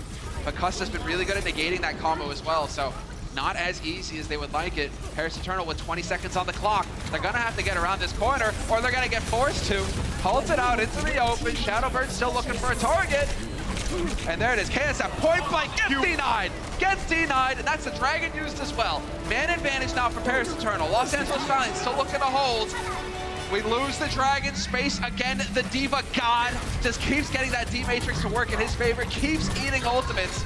And Finzy, he's trying to make it happen. He's getting on that payload, but now they have to stay here. Paris, they cannot afford to lose this. Another enormous hook. Finzy has come up huge right now. Cruz takes out his opposing number, and they will get it in overtime.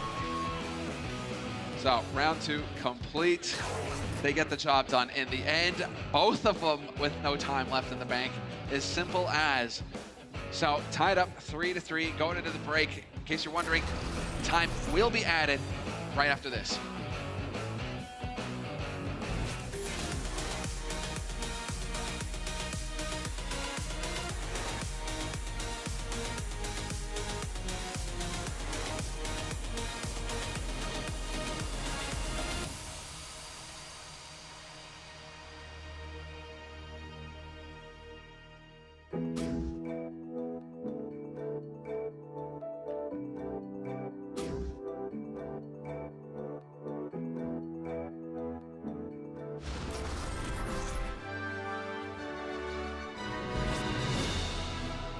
So we have it tied up here on Blizzard World. Paris Eternal managed to get the job done in overtime, just like the Los Angeles Valiant did. So we're tied up 3-3. Each team will get a minute on the clock, and it will be the Los Angeles Valiant going first on offense.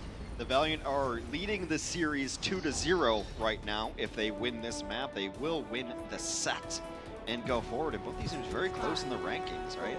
8-13, 9-13. Yeah. Still a chance for our season-ending playoffs here. Definitely in the mix. So every game really, really important. 1 minute on the clock, and it does seem like the Valiants want to run a Genji dive scenario.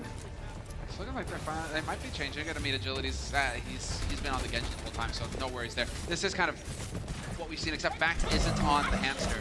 With only a minute, you don't really have time to charge up an ultimate. Maybe Genji gets there, because his ult turns very fast. Maybe Sombra gets there, but no one else is really going to have an ult. So you have to figure out how you're going to win this fight without ults. Well, I mean, dying isn't going to help things here. Soon with the headshot on Agility. Space getting demeched as well. So solid defense so far here for the Eternal. And we're down to 15 seconds. I mean, this is pretty much it. It's snuffed as far as the Valiant are concerned. They have to throw themselves onto the point bodily. Look at Soon. He's done so much damage, already nearing 85% on his ultimate, which will be a great indicator of where they want to come in from. Defense looking solid for Paris right now. No ult to speak of. All right, let's see. Vax leaping onto the point. Time to get into it. Drawing the attention to himself, but Shadowbird is going to hunt him down. Shadowbird looking to delete him. Might cost him his life, but Finzi takes out Custa in the meantime, and we're losing players one after the other on the side of the Valiant. Weren't able to keep it clean here on the offense, and they will get no progress on the first point. Well, it does seem that Soon and Finzi have stepped up to the plate, and at the very least, Paris will not lose Blizzard World. Yes, that's what's at stake now. We could have a draw on our hands here. Could have we could be going into map 4 with it still on the line, with the Valiant still having to get the job done, if they can hold. If. Big if. I don't know, they've been looking pretty good on the side of the Paris doesn't have to do much. They only have to get 33% to take this map in points away. Then we'll go to 4, maybe we'll go to 5. I don't know. It's nice to be back. Yeah, that's the thing. First game we get to cast since the break between stage 3 and 4. You have a good time? Nice break? It's all right, I know. It feels so Yeah, I'm not like the cosmopolitan like you, just traveling to Europe. Cosmopolitan. And I was a hermit. I didn't leave my house for a week and a half. It was amazing. Let's see. What's going on? Just games and barbecues, Hex. Games and barbecues. Yeah, but in Sweden, but. What was this? Soon with the headshot on Agilities. And, you know, Soon, I mean, that's what I expect from Soon. That's a minimum. You know, it's not even like, ooh, Soon. It's like, yes, Soon, good job. Here's your paycheck. Yeah, Soon last year, he really had to start coming into his own as Widow. He's not a Widow player. You go back to, like, really the old days, he was mostly just a Tracer. And he had people on his team that would run the other DPS, and it was totally fine. But his Widow last year was mediocre to start, and then he's got better and better and better and better. I think his coming out party was probably in Horizon Lunar Colony. He was hitting every shot, he was crushing supports, so now Soon is really thought of as a really good Widow player. Yeah, he's coming to his own. Wow, once again, how are we getting that height? That's out there. So only 40 seconds left here. They have to get to that yellow check mark on the objective above. 33% will do it, so just win a fight. Win a fight. We've seen both of these offenses take quite a bit of time to pick up the first point. It was a bit cleaner for Paris, to be fair, but already Space holding at the door. Cruz barely survives it. Unbelievable Kareem in fact friction going down on the defense, and we can have it here. Paris Eternal, they got the job done, Hex. They won that first fight. 10 seconds on the clock. All they got to do is get on the point. Absolutely crushing it here. Now desperation time for the Valiant. They will switch over to stall heroes to hopefully get back, but a huge hook takes down Pact. Unbelievable. They are so close to getting it done, and there it is, off the point for an instant. And the Paris Eternal showing some fight. 2-1. They're on the board. They're not out of the fight yet here, Hex. They're not out of the series. No white flag of surrender flown over Paris this time. They've got another chance at it. They take Blizzard World. We have map 4 right after this. The Overwatch League is powered by Intel. Game, record, stream without compromise on Intel Core i7. And by Omen by HP, the official PC and display of the Overwatch League.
Welcome back from the break, ladies and gentlemen, and well, that was an exciting third map of the series. Hex and I are laughing about something that I can't say on screen. Cannot. Why am I even mentioning it? Why am I even mentioning it? It's a good question. You know, why are you mentioning Paris, that? they wrecked face. They got the job done, and Los Angeles Valiant now are battling. We're going to a map 4 that matters. That's the key here, because the Valiant, they still need 3 maps to collect the win today. Yeah, 2-1 in favor of the Los Angeles Valiant. Paris has pulled it back, and now if Paris wins the next map, we'll go to a definitive map 5.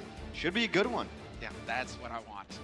We can go straight into it again. Get into control, get into chaos. Let's soon run them up with the Tracer, and let's have some fun. We're taking a look at the subs though, and already Shaxx is going to be subbing in for Agilities. I mean, Agilities did get the job done on Genji. We saw some big plays from him, but Shaxx has also just been a monster for us ever since he joined the Los Angeles Valiant. So bringing him in now for the 4th map. This likely indicates that they want to get off of projectile DPS, because Agilities is that projectile DPS specialist, your Doomfist, Pharah, Junkrat kind of things, even Hanzo. So we'll see what Shaxx ends up playing. Also probably the better Sombra for this team. So as we go into map 4, they're making some changes here as the Valiant still in contention to get to like the actual dance at the end. These guys are neck and neck in season standings. It really is just you need to win this match. And what I'm glad to see is like we're looking at a lot of the Valiant guys. There we go. Show me some Paris Eternal. These guys showed up. 3rd map, they got it done. Overtime, it was scrappy, wasn't pretty to look at, but they still got the job done, Hex. They are still alive in this series. It's super close. As we head into Route 66, which will be our 4th map, we don't have a Stage 4 finals. But we have like finals. Every one of these matches means a great deal. You got to get top 12 to even get to the play-ins here. So everybody really fighting for their lives, I think, would not be an over-exaggeration. No, this is what, I mean, we are coming down to that line where this is what you've been fighting for all year long. Getting into the playoffs, getting that chance. Because the season standings, the season play, you know, the matches, it goes either way. Okay, fair enough. Anything can happen when you get into the playoffs and you start getting into the brackets. Then it gets real interesting. So now, 2-1 for the Valiant. They're in the lead. Match point still. And now we got to see. What are we going to get in store from? Well, what do we have in store from? In terms of the defense, looks like we are going to get a change. It's Kariv who's going to be on the Batiste. I think that Route 66 is going to be very much like Junkertown in that there's just a meta. There's just like the meta that everybody plays. And I think Route 66 is going to be this double sniper meta, at least on first point. We'll see how it goes into last point, because last point is a little bit different. But I think you're going to see Hanzo, Widow, Orisa 100% of the time on Route 66 first. And then you got to get the snipers like Gray who go in with volleys and get headshots. There you go. I love to see it. Zenyatta doing work. But early hold coming in here from the Valiant. And they are going to get cleaned up, but they hold so far forward so that they can get back in here and contest again. if they were to lose it. So it's not done yet as far as the Valiant is concerned for the defense on the first point. Paris Eternal, though, they're still sticking with it. Cruz getting some good Cruz push. is still sticking with it. Yeah. Getting some good pusher. It's actually interesting. I wonder if Paris can really run a double sniper. Wouldn't you put like Shadowburn on Hanzo, soon on Widow, right? Yeah, you could do that, or just get Shadowburn on anything that involves projectiles. I mean, the May, we're starting to see him get into it. He manages to get a couple of his blizzards eaten, but then that's against space. So. This May's not been good. But it's against space. Dead honest. It's against space. It is. Space makes life very difficult.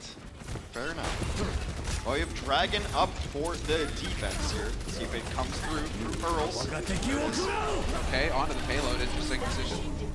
Looking to clear it, but the field is down. Nobody's going to go down here for now, at least. Good heals coming through here from the Paris Eternal. Gray hangs on by a thread. Going to use the trance. Forced. Bounced down by Cust on the other side with the wings, and it's the Valiant who are finding the kills in the end. Soon and Gray are gone. You need to come up with the goods now here, Paris, but this is the end of your push, and it's looking like that's going to be the case. I mean, they get a kill, they get an exit kill, which is nice to try to reestablish on here, but everybody is going to die here if they try to retreat. In trouble right now is Paris. It's only 3v6. Nice kill. Vinci has come up with big clutch kills. That's an enormous kill, not for this fight, but for next fight. And then you get Soon winning the duel versus Shax as well. So the Widows are out. Now Soon gets to run amok. He's getting boosted as well, so loads of damage. There's just no healing right now for Valiant. Kareev has to use the Transcendence, but it's not going to matter. Vect will fall anyway, and now Kareev will fall. Paris will take it. Yep, they will get the first point on Route 66. 4 minutes on the clock. First point picked up, and Soon already on the hunt. Hoping to pull a fast one, checking the likely peak spots. If he can drop, I mean, if he can drop Shax again, it's going to get a bit dicey here for Valiant. They're going to be out in the open with no real way to answer this guy unless KSF comes up with a sick arrow. I mean, this is one of the things about the double sniper composition is that you have to wait. No one can be peeking. No one can be looking for early damage, early pickoffs, because if you peek and you just get rocked by Soon or Shadowburn, then you've already lost the fight, and you've given up 30 meters. Quick fight coming in, halts into it, not going to find the kill. The burn will survive to burninate another day. The Burninator.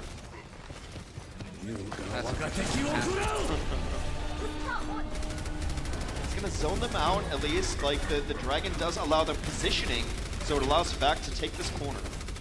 I'm kind of curious here, Cloudy. I mean, they're surviving right now, but once again, set up, and they have to just work and wait until they can find these kills. And there you go, Hanzo's going down. KSF gets res, but that's your main tank dead, and the Valiant can't afford to make these many mistakes. You are going to get pushed back.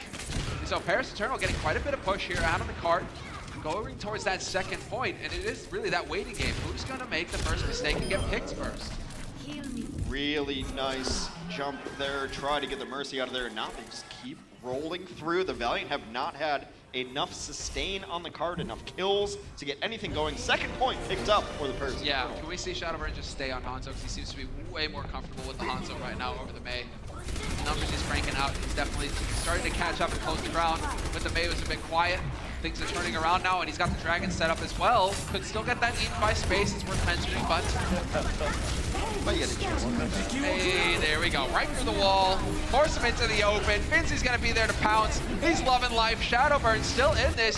Space for the self-destruct. No kill. Instead, it's Shadowburn coming up with a kill on Kareev. Yeah, I think Shadowburn is way more comfortable on the Hanzo than he is on the May, and it shows up in the kill feed right there. They're crushing through this. It is 20-5 in terms of elimination in favor of Paris. Yeah, I'm loving to see it. The adjustments made here at the very end when it counts, when it matters most. Let's see, Los Angeles Valiant, are they going to be able to hold? Shax looking through walls, Fact playing the music of his people, but it's Kareev who's still here with the trance. They still got some tools worth using here on the side of the Valiant. Kareev gets Soon down, so that might be a full reset right now for Paris. Although they trade 5v5, both Widows out. So we lose the one-shot headshot capability. You've still got KSF and Shadowburn playing. Shadowburn's nearly got another Dragon here. So he's going to be so close to getting that on. Vinci's with the whole hog as well. Just one pick. We're looking for it. One pick. Oh, messing up. And yes, that is going to cost KSF his life, but Shax takes down Cloud without Orisa. They got Transcendence used out of Kareev, and now Kareev dies as well. This is really good for Paris still. They can go in right now. A Dragon can go onto the cards and create some space. Getting committed, and yep, sure enough, there it is, and it catches out Space. Can't get out of harm's way. Shadowburn, he falls at the hands of KSF, though. You can't be doing it. It's just facts on the cart, though. Maybe push it. Oh, that's painful after such a turnaround here. It's looking like it might fall apart for Paris. Well, at least in terms of this fight. It's 2 minutes still on the clock here, Hex, but KSF is popping off. He's finding headshots left, right. And so this is going to be the Paris Eternal falling back. 2 minutes, though, on the clock. It's not all over, though. It is time to reset. Unfortunately, Shadowburn has gone back to the Mei, but I think it's really good at this last point. It's really small. You can use walls. You can actually completely zone them out. There's only 2 spawns, right? Yeah. There's 2 doors. You can just lock one up with the Mei. Soon now goes over to Hanzo as well.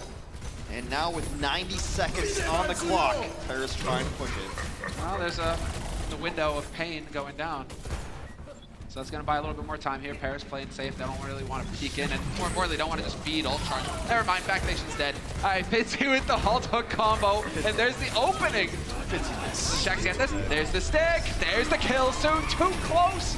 Too close. 5v5. Still 5v5. You can keep pushing. You can get some progress here. All right, there it is. So looking for it. Carib, he has that trance online. There's Space going for the whole hog.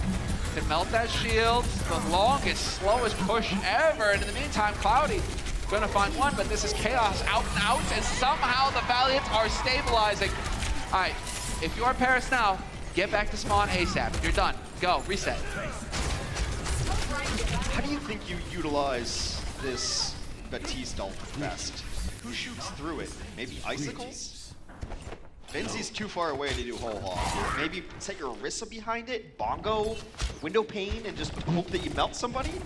You would actually just freeze them, like all of a sudden it would just turn into, you're right, oh, Shadowburn goes down. It's fine. You were only gonna have one fight, 40 seconds, 10 seconds, doesn't matter. You had one fight to go. Now you just regroup and go into this. Oh, they're gonna get rocked by this dragon too.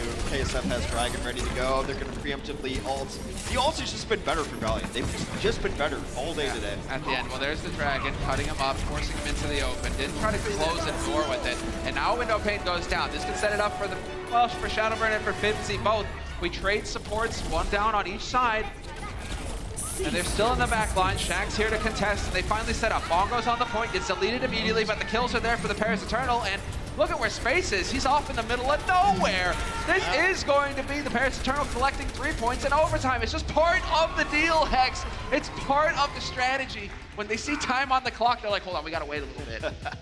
But the same could be said for the Valiant. Finzi has been getting these opening kills and the most important kills all day for the Paris Eternal. If Finzi's not playing the way that he is, that this series is already over. Dude's been clutching all day. Unbelievable. And as far as the kills are concerned, Paris just outstripping the Valiant. 32-19 in final blows. So looking solid here on the side of Paris. They're stabilizing, Hex. We might get your wish after all. Finzi only died once. Yeah. I mean, like, I know you're Roadhog and you have Breather and all of that, but like still to only die once as what is considered a tank. You're on the front line, you're taking all the damage. He's got the lowest deaths in the entire server. Finzi died once. Yeah. Super solid play on the side of Finzi, but the Valiant, they know they've got their work cut out for him. Custa getting zeroed up. He knows a little bit of frustration there, needs to get that under control. Yeah, you win an extra map in the series, Custa. You could have got it done on Blizzard World. We all know you're deeply disappointed, but you buckle that down until you get back to the training room, until you get back to the team house. Right now, you're on the stage. You get the job done here. All right, Shadowburn on the Mei. See if he has a better performance than most of the time. He actually went to spawn with Blizzard, even when they finished the offense.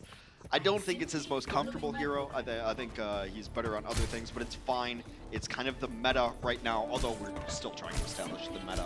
Still trying to figure it out. It's still early days. I think Mei is meta. I'm willing to go on a limb on that one and say that Mei will be played a great deal of the time. Mei, snipers, Orisa, Roadhog, you see a ton of this. It's just replacing one no funnel out hero, Sombra, with another. You know, why are they like sadomasochists and, you know, the pros in Overwatch? It's like, gotta find the thing that allows for the least amount of fun possible. You know, these dishonest heroes. The code super. Let's go. KSF, he's looking for his angle on the side. We will. Huge anti. Huge anti. That's big. 5-hit. Backfiction, the first to go down.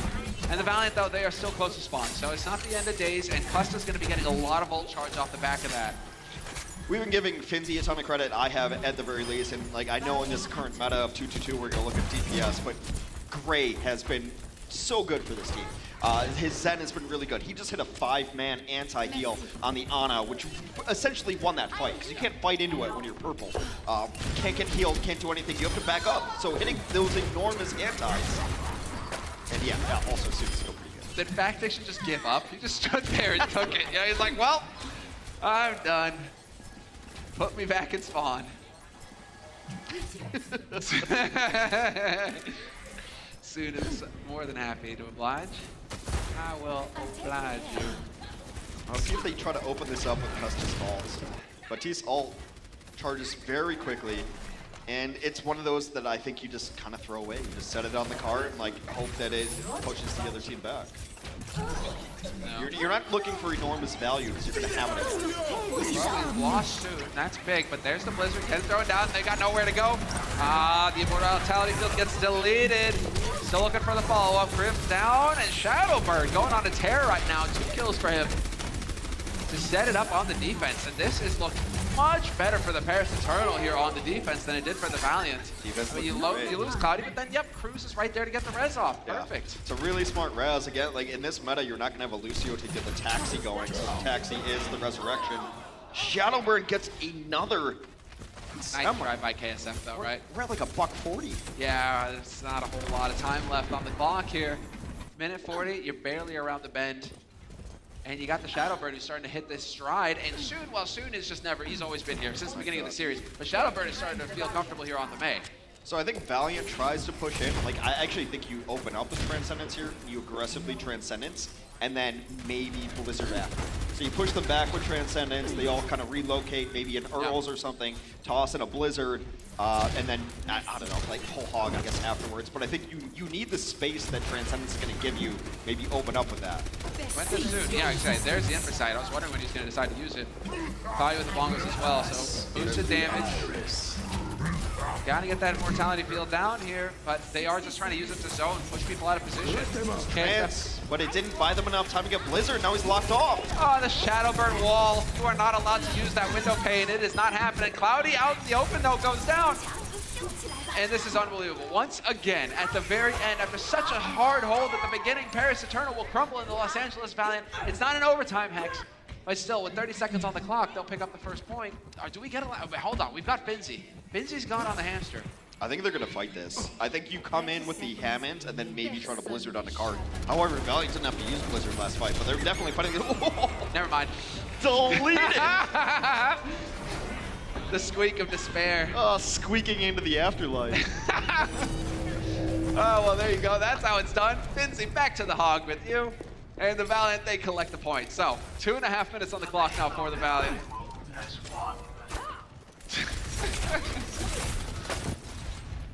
All right, still 2:30 left on the clock for the offense. They were able to hold this Blizzard. We'll see if KSF gets some value out of it. Cease your resistance. The bongos go down. Soon gets the better of that duel. Soon gets 2 in a row. Soon is just on a tear, looking for a 3, not gonna find it. So close. It's such a good stage for Widowmaker too. Anytime you get on a roof and no one else can really get to that roof, there's not stairs that go up there. Like, you have to have an ability to get to that roof. So you're just chilling alone, just shooting heads. It's a single player game at that point. You know what, it was so good. Let's go ahead and enjoy it again. I mean, none of the Valiant fans in the crowd are gonna enjoy it, but you know, Paris fans certainly will. There you go. Clean double. Nice shots. So we expect. And especially when like the other team you know is not running like a Winston or a Diva, you're just fine. No one's up there. You only have to worry about the other Widow. Hey, there we go! Popping off. 4 in a row for Soon. Headshots, all of them. Just so clean, Hex. Oh, he was looking for it. He nearly had the timing as well. Look at that, just shaking in frustration. So fresh and so clean. All right, we're at about a minute here for the offense of the Valiant. Still holding on to Blizzard. Blizzard, full hog, couple support ultimates. They're gonna pop off the Blizzard right away. Yeah, he's got it now. Shot after shot. The pressure is relentless. He's gonna go hunting. Shaq's already gone though. Shadowbird with the kill of his own. He finally gets to join in on the party. I mean, KSF threw the Blizzard at the cart, but no one was on the cart. Paris is not even chilling there. There's like all these different crossfire angles. There was no one even on the card. He just threw it there because that's instinct. Space trying to get stuff done though. That was sick from Space as well. Denies the res. So no Gray back into this fight early for Paris the Turtle. Crew's alive with the wings, but Space coming up with the clutch plays. And now we might actually get some card push here from the Valiant. Still in position to defend on the side of Paris. They have to run their way back in here, and it's going to take a little bit of time because no Lucio, right? But they will be able to contest before the second point. Yeah, with 30 seconds, they're in a single fight scenario here. They can defend one single fight first with this map and send it to map forward. So great wall, great wall. Shadow, you gotta love it from these mazes. These walls are going down, denying the hooks. Shax, though, finally gets some vengeance on Soon. Soon out of the fight, sent back to spawn. Shadowbird yanked into oblivion, and this is now perhaps a successful push lining up for the Valiant. They can get it done in overtime. That's just exactly how it has to go today. It is part of the game plan. They're not a fan of having time in the bank, Hex. They like having their backs to the wall. Paris 100% going to lose this point, and it all comes down to that initial pick. To get Soon out, then Shax just has free reign. He doesn't have to worry about anybody else trying to pressure him because of the compositions. No one's ever going to touch that Widow, and he just gets to click from a long distance. However, still only a minute left. Still only a minute left. And let's see, Soon. I thought they had moved Shax, and the Shax was just out of this, but Shax showing some fight here. Soon's still alive in this, and that long corridor, he's gonna have to deal with. We're gonna have to deal with Soon at some point. It's gonna be frustrating. Blizzard comes in, gets Finzi. Soon takes down Shax. 2 quick kills coming right back though for the Valiant. Finzi and Shadowburn out of the picture. Cloudy as well. Quick reset from Cloudy. I like it. Now he's gonna be back in spawn with the rest of his team, and he'll be able to run in here together as a unit. It's just one more fight. It's just one more fight. You're fine. Even Soon switching over to Tracer, I don't love because I don't think you have to. However, they have Valiant, they have Blizzard, they have Whole Hog, they have everything. One more fight. There's only 30 seconds left. One more fight, and there's no Diva, but there are 2 quick kills, and we'll get the res off on Grave. That's gonna cost Cruz's life, and somehow they're gonna do it. X in overtime. No, never mind. It's just programmed into me. Does Finzi actually turn this around single-handedly, though? Gray is going to go, but Finzi still here, still showing fight. They just can't get rid of this guy. It's fine time for his teammates to get onto the point as well. Cloudy rolling his way in. Rest of the team have stabilized. We're going to have Gray go into Moira, just trying to get back into this fight all the quicker, but that Blizzard may make all the difference. It's been so close. They've had great stalls, but KSF gets himself a triple here, trying to close it out. It's not been clean enough for the Valiant, but I think they still will pull it off. The stall heroes now back up again. It had to be in overtime. That's the thing, X. They understood. They thought, wait, 20 seconds left. We got to keep running down time on the clock here, boys. This is not part of the contract. This is not part of the deal. There we go. 3-3 tied up in overtime once again. Well, unreal. Get your kicks on Route 66. The actual highway does end here in Santa Monica out there. This has been as close as it gets between Paris and Los Angeles. We're going to do it again after this break.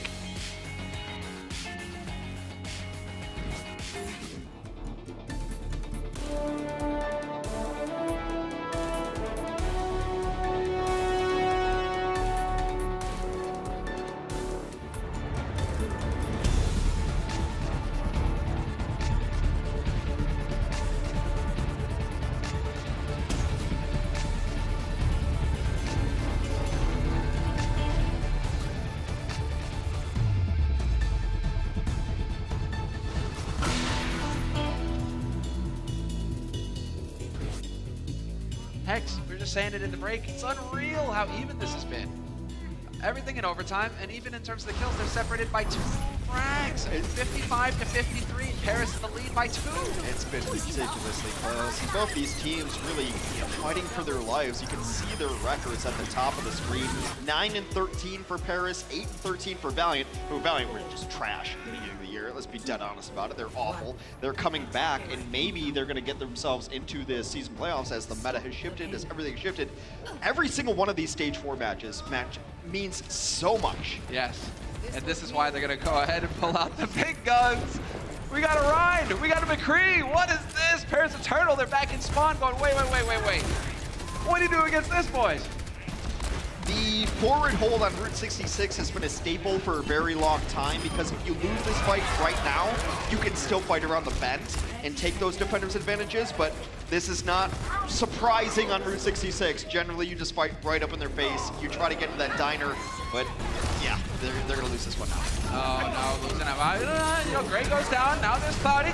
4-on-4. Space finds Cruz. There's still some fight here for the Valiant.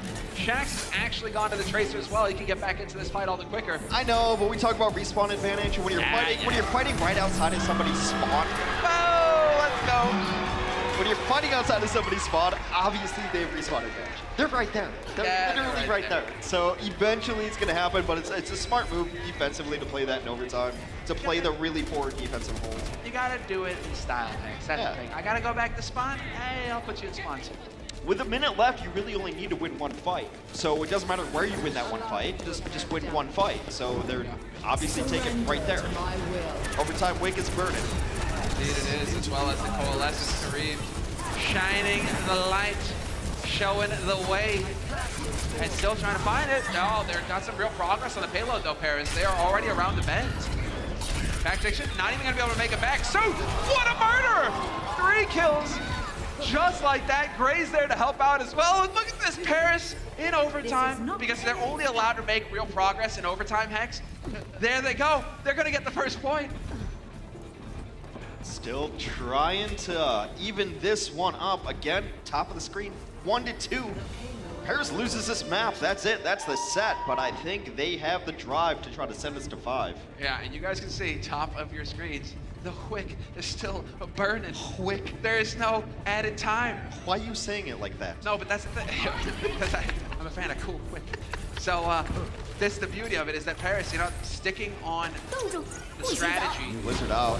They will just keep pushing forever. There's the dragon. They're still on this point. They're still on this payload. Blizzard was there, but Cloudy, oh, he eventually goes down. Shadowburn's still here, though, with the Hanzo. Point blank headshot on the Shaxx, drops him. And they're still in this, Paris. Gray hasn't gotten a ton of kills. He's not been this amazing carry, but when he gets his kills are so important. He's getting it when they need the kill. When you would lose the fight if he didn't get that kill right then. And his Zen and his Ana have been there every single time that Paris needs it. He's showing up so huge. This is unbelievable. I'm just very curious to see, does it actually stay true? The prophecy, X. All shall be picked up points in OT. So, Paris Eternal. That's huge. There's like no healing now on Valiant. Just let Shadowburn play Hanzo, right? Clearly, the man knows how to get the job done on this hero. Just let him play Hanzo, let him rule over the rooftops. And he gets another one. Ganthem is out. He's looking for more. Shaxx is gone next. Let's go. They toss him this Valk. They're going to get second point. No extended time here for them, but continuing to push. Are they going to Route 66 all the way to the end? This is an overtime push, right? It's 1 minute. They had 1 minute. It's essentially an overtime push the entire time. And yeah, I agree. Why is Shadowbird ever on man? Why is he ever on man? No! Shadow, what are you doing? Aww. Breaking my heart. Man. Breaking my heart, SPV. The agony of it. All right, well, let's see. It's better for this last point. Like, I get it. They're looking better, too. They're looking a bit better, too. But, whoa, big EMP goes down. All 6 silenced on the side of the Valiant. No fun allowed here. That was a big one. That's a clean fight, one for the Paris Eternal. All right, you get all 6. That's as good as it gets. Hex, just want to point out as well, the payload, because it is in overtime, it is still advancing to the 3rd point. We're on the home stretch now for Paris. Well, now I'm just looking ahead to Paris's defense. Paris just has to win 1 fight on defense, and then we're done. It's 2-2 tied up. This is going to be it. Unreal. Unreal. All right, let's see. Shaxx looking for it. There it is. Gets a stick. And kills himself, but he takes Cruz with him. Cruz with him. They are going to get it. This is unreal. No, overtime. It's still there. They barely contest. And that's it. 5 points. No, wait. Did they get it?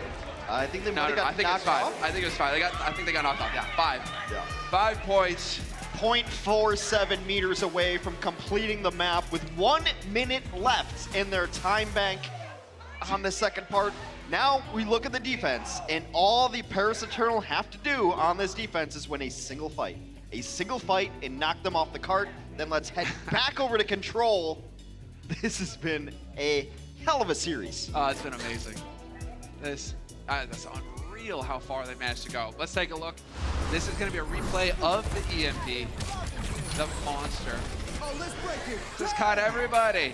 Oh, and the timing. Yeah. Couldn't have gone better. Costa just barrier too, so it strips off all of those shields. Look at that, another huge anti too. Like, I can't talk enough about how well Gray has been playing in this series.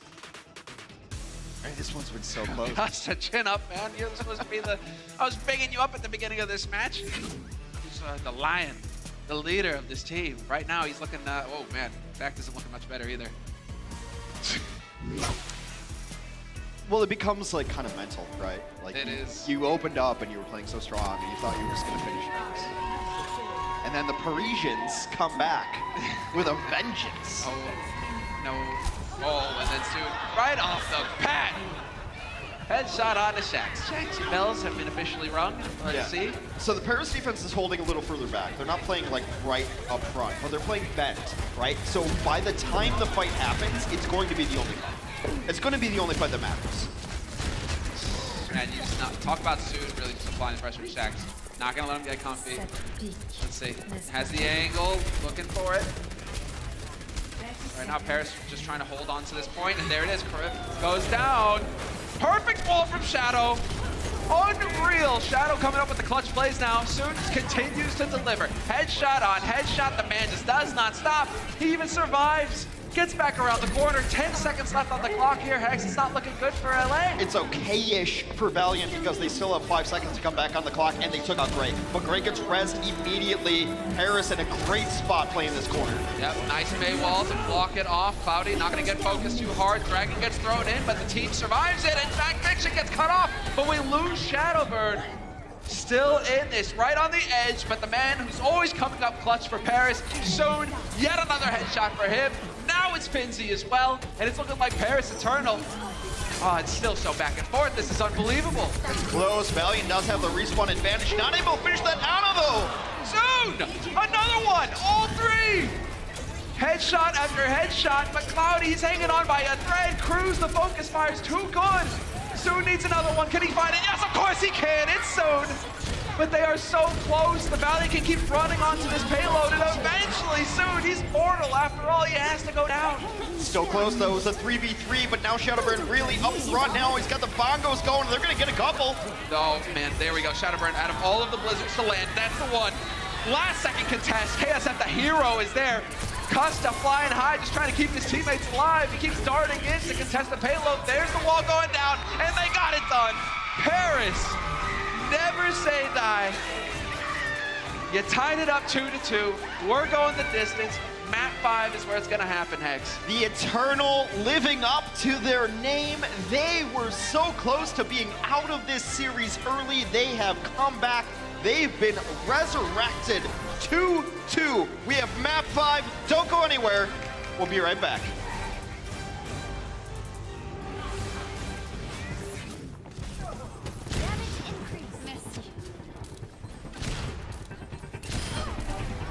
I almost feel something.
Helden sterben nicht. Sieh's auf.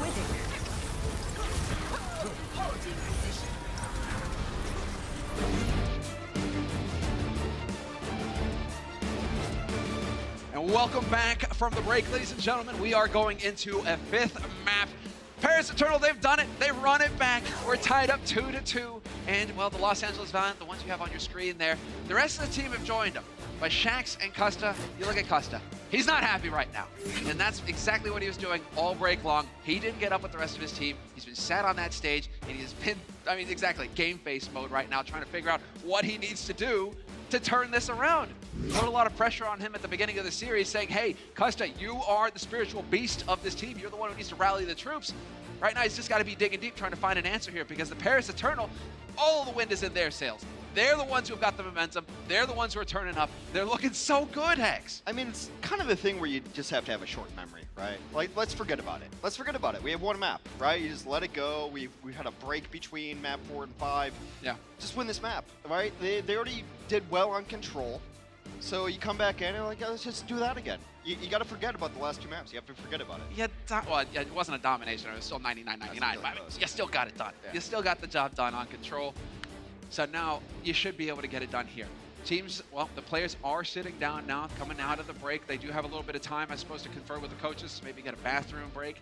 But, you know, going into map 5, time to get your head in the game. Have you heard about that? This is an old sin, right? But it's this thing where some pro players would say, no, you have to chug a lot of water, so you need to use the restroom while you play your match because it focuses you more. Yeah. And I've always wondered, is this a real thing or not? Because when I'm casting, I don't know. Not me. It's not something that I want on my mind, you know? You see all that running water around Blizzard World, first point, and it just gets distracted. Yeah, I don't know how that'd be helpful. No. It seems more distracting than anything else. I mean, if it's a cold stage, you gotta warm up real quick, maybe, but...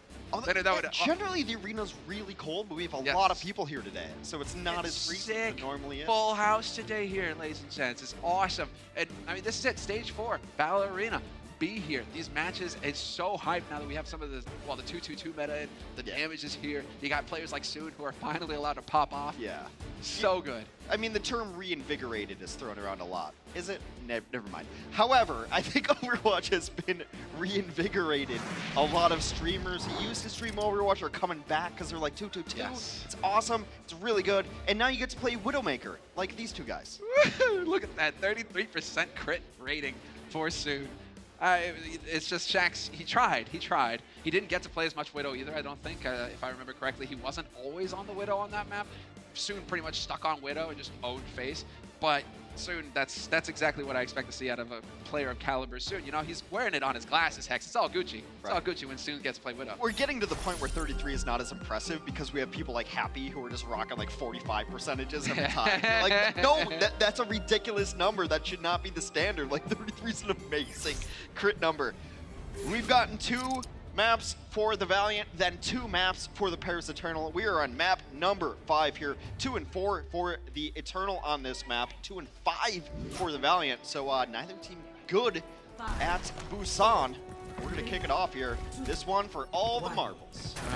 All the guts and glory need to be on the line here. Let's see. Because right now, taking a look at the strategies in play, trying to see if it's anything that we saw on the first time around on Lunar, or not on Lunar, but Li Jiang. I mean, we got Shadow once again. He's going to be on the Mei. Seemed to kind of start feeling a bit better about the Mei earlier, but Space, he's not on the Hog anymore. He's back on the Diva, so that's going to be a real point of contention here for SB. Not SVB. This is just SB, or should I call him SDB? SDB. This is just confusing. New York Exceller not on the server right now, guys. It's Paris Eternal. Shadowburn turning up. Well, Paris put themselves in the corner trying to do the rotation. The map's just unlocking now. Well, apparently the Valiants, this should be right in their wheelhouse. If they are the team with the most map 5s in the season, come on, guys. Time to get the job done. You should be feeling good. It's one of the reasons that their very first stage record of, I believe they went 0-7, was a little misleading. They were really close in a lot of those matches. Yeah. They took a lot of really good teams to map 5. They just couldn't put the finish on it. The polish. Just couldn't quite get that. Oh, there it is. Shadowburn, headshot on Shax. Kicks it off, and it is Paris Eternal with first control here.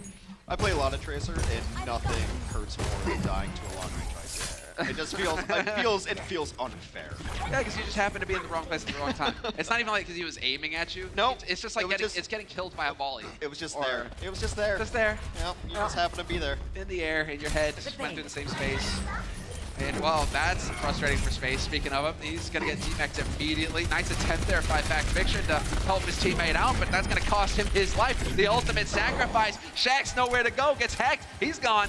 And the Los Angeles Valiant right now, you gotta stop this trickling in there, man. It's not gonna work. Yeah, in the last couple of maps, you can kind of feel it for the Los Angeles Valiant that they're bleeding.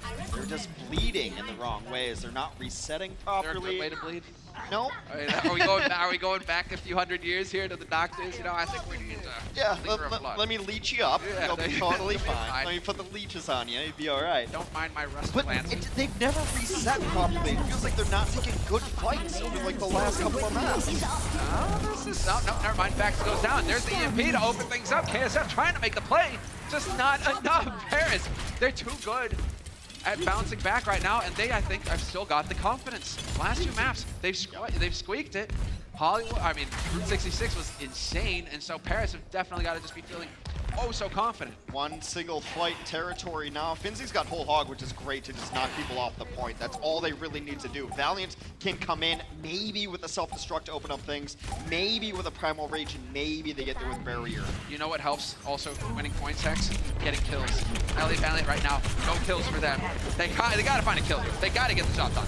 Something, anything. Come on, Shax hanging on by a thread the entire time. Finally goes down, and Finzy's gonna kick it off, but there's Space with the double, and Kurim chimes in as well. 3 quick kills for the Los Angeles Valiant, and that sets it up. Finally.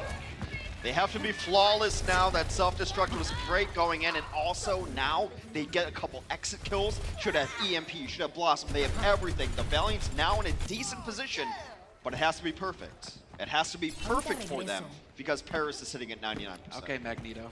I'm just waiting what form does the Valiant need to take for Hex to look on. Alright, because this is the replay. This was the bomb. Oh, Shadowburn, nice try, clever play, trying to hug it with that, with the block, trying to create lines of sight there that can deny the damage. But regardless, we're into the next fight already. Fax, he's pissed off about this whole situation. He's got primal. Shax is still holding on to the Blossom as well. It's not great. They just used 2 ults and they got nothing out of it. They used Primal and Coalescence. Blizzard can come in here. Oh, that's so frustrating for Shax as well. You wanted to go for the Blossom, here's a Maywall. You do no damage. You're cut off from the rest of your team. Soon is still hanging out here. Enormous EMP Shadowburn of the sliver of life, but I think he got Blizzard off first. Maybe Paris can come back in here. It's so close. There's a chance. Bongos are there, but they're going to be out of range, and they actually wear off now. So back onto the point we go. Attempt at the capture. They're still grouped up here on the side of the Los Angeles Valiant. They're still not going to get the contest in time. Instead, it's going to be Coalescence. They waited a split second. Sleep an anti on Fact. Not going to help things, especially if he goes up with the bomb. Finzy once again coming in clutch. If it isn't soon, it's Finzy showing up for Paris. So good right now on the side of Paris Eternal. And Los Angeles Valiant now going to get chucked around like 9 pins. They are getting tossed. Finzy does manage to go down here, so the Los Angeles Valiant once again with the flip. And just like in the first map of this series, Lee Zhang, it's so chaotic, Hex. It's just back and forth. It's going to be 99 to 99. Not clean enough from the Paris Eternal to try to get that one right back. You're right, we're down to 1 singular fight here. However, EMP is going to be it. We're back in the stage 3 meta. EMP, which hacker gets the Q off first, because KSF and Soon both have it, and it's really about who gets it off first. If you can get the other Sombra in your EMP, it's winning. Yeah, you're going right by them. No, KSF is in a good position. Identical timing, they both get him off. Cloudy gets obliterated, KSF still hanging in here. Custa goes down, that's not gonna help things. And they're looking a little bit healthy on the side of Paris. Cloudy gets rezzed up as well. The tank is back on point. Man advantage now for the Paris Eternal. Can they take advantage of this? Shadowburn even gets the Blizzard off. That's going to put back to the middle of nowhere. Shadowburn has barely been able to stay alive in these last couple fights, but he gets his ultimate off, and now Finzi on the cleanup. Oh, back is down. This is it. They have the kill advantage now on the side of the Paris Eternal, the man advantage on the point. And there's the sound barrier. Desperation time here for the Los Angeles Valiant. Custa throwing everything in. Self-destruct over the top, gets a double! How does that happen? Space and KSF are out, and the Paris Eternal now all they have to do is hold. 3 on the point for Los Angeles Valiant, but they see not long for this world. Shaxx 3-foot fall. There is a bongo now on the point for the cleanup. Paris takes the lead, and our decider map 5, they take the first points of Busan. I'm so silly, Hex. Of course, it was in overtime. I forgot. They had to let him get up to 99% before they could win. That's just the name of the game past 3 maps for Paris. Ah, man, you see, it's just tic-tac-toe, all in the strategy. You know, just wait for it. Okay, get it done, boys. There were a couple times Shadowburn was down to about 10 HP, and then he got his ult off, like, thank goodness. Like, but that's how close of a razor's edge that ended up being. Because also on control points, Blizzard's such a good ult. Such a good ult. It covers the entire points. Finzi late with that self-destruct. That's some fighting game tactic stuff right there. You know, fuzzy wake up, not sure which way to go. All of a sudden it was, which side of the roof is it going down, Hex? You don't know which side to block against. The fuzzy wake up and the selfie right back. It's big. It worked out. All right, well, Valiant now, this is it. They've gone from having 2 match points to now being on the receiving end. Paris Eternal, they need 1 point to take this series. Odd no Widows on this point in particular. Right, very good Widow map, but we have a Reaper and a Mei on the other side. Paris running the Mei, Los Angeles Valiant running the Reaper. Interesting, I mean, we've seen this so far. This has been the name of the game for the Valiant. No contest, they sneak it. Valiant just barely. So they will have first control here on the point. At least they have that going for them. Now on the Paris Eternal side of things, what's gonna happen? Shaxx becomes the mist. Just in time to stay alive there. And well, I mean, we've seen this as well. Cruz with the Brigida, and it works. They managed to get the delete on Shaxx. Cruz is still in the back line right now, trying to cut him off. And yep, Space not allowed to get back on this point. The Valiant not going to hold on to this point for long. Just a matter of trying to stall it out, but that's going to be it. 26% is where it ends for the Valiant, and now it's on Paris Eternal. Of all things, the Brigida, and you try to figure out now in this current 2-2-2, where does Brigida fit in before she maybe gets balanced or redesigned or something? And she fits in places where you want to stun somebody out, and also you're going to be because you're not getting healing if Brigida's not hitting people on the point, but it's also a really good anti-Reaper. It's a really good anti-Tracer, we all know that, but when what Reaper wants to do is be on the front lines and mess with people. What Brigida wants to do is be on the front lines and mess you up for trying to mess with people. Exactly, it's much more specific. You in particular. It's also still a really good ultimate, especially against Reaper, because you give everybody armor, and armor makes damage reduction on just shooting people. Oh, but here we go. Grim to kick off the party. Coalescence is there. Shaxx once again deleted. Back fiction as well. And the Los Angeles Valiant just cannot seem to get anything going. They give up the point, but they've won the fight. So you're going to go down here eventually. If you are cussing, you're dancing for your life, but it's just not good enough. Yeah. KSF out as well, and boom, instant flip. Only like 7% given up there, and Paris still in a really good position. A couple of ultimates used on the Valiant side. They ended up using Coalescence there. And you know, I hate to say it, but we're down to hacker versus hacker again. It's all about EMPs, soon in KSF. I hate to see it. Enhance. Enhance. Enhance. Right now, the planet is not going to have anything to worry about. KSF gets the EMP off first, and soon goes down. So they will have the EMP for the next fight here on the side of Paris. How does the stall go? Shaxx finally getting some value here out of the Reaper. I feel like those are the first 2 kills he's gotten all point long, but he finally does chime in. This is actually decent. I wonder if Mei just drops down and gets up this point. Hey! It's totally fine. They're going to be at like 85. They're going to be at 85 with Blizzard and EMP ready to go. So Paris rather, is 1 fight away from getting this one, and they ended up not using anything. Big watch right now, Custa and Kariv. Custa in particular. Custa needs to hide. Custa can't get EMP'd in this next fight. They need that they need the barrier post-EMP to win this next fight, so the supports are really, really important positioning. Space gets slept, but that's just kicking off the party. Quick wake-up call for him. But you're right. 58% and counting now for the Los Angeles Valiant. They're starting to close the gap. And here we go, Coalescence. Oh, the Blossom as well. Cruz instantly deleted by Factfiction with the help of his teammates. They're looking to try and change it around though because there's a Blizzard. Not gonna be enough. Shadowbird is wishing he had that one back. 3 quick kills coming in here for the Los Angeles Valiant and a 1 fight for them. Now it's getting to the point where the Paris Eternal is back to the wall. They gotta get it done. I wish Shadowburn had that ultimate back too. Like, this has been more than once that Shadowburn has used Blizzard in the wrong situation. He's thrown him into the void. They've gotten nothing done. But that'd be awesome. I guess he's switching because at this point you're like, oh, I was switching anyway. Yeah. Maybe he wasn't, maybe he was. Now he's on Rebirth. But that was a terrible ultimate. We're forgetting one key part of the strategy though, Hex, is that it had to be 99%. Has to be 99% for the Valiant before the Paris Eternal can win. Great barrier from Custer. It's not looking great, and they will succeed. Los Angeles Valiant, in the end, the barrier comes down from Custa. They win out. It was a bit too helter-skelter there from Paris Eternal, just trying to run onto the point, get bodies on it. So we will have a tied situation, 1-1, and now it's match point. Whoever takes this one wins the series.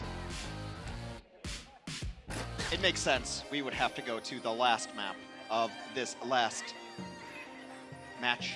And there we go. We win this match, you'll see from him. Cool beans. It's one of those things where you can just predict it, you know? It's like, oh yeah, Paris Eternal are going to win this match. Or the Los Angeles Valiant are going to win this match. You will see. Cool I swear, beans. Hex. Cool beans.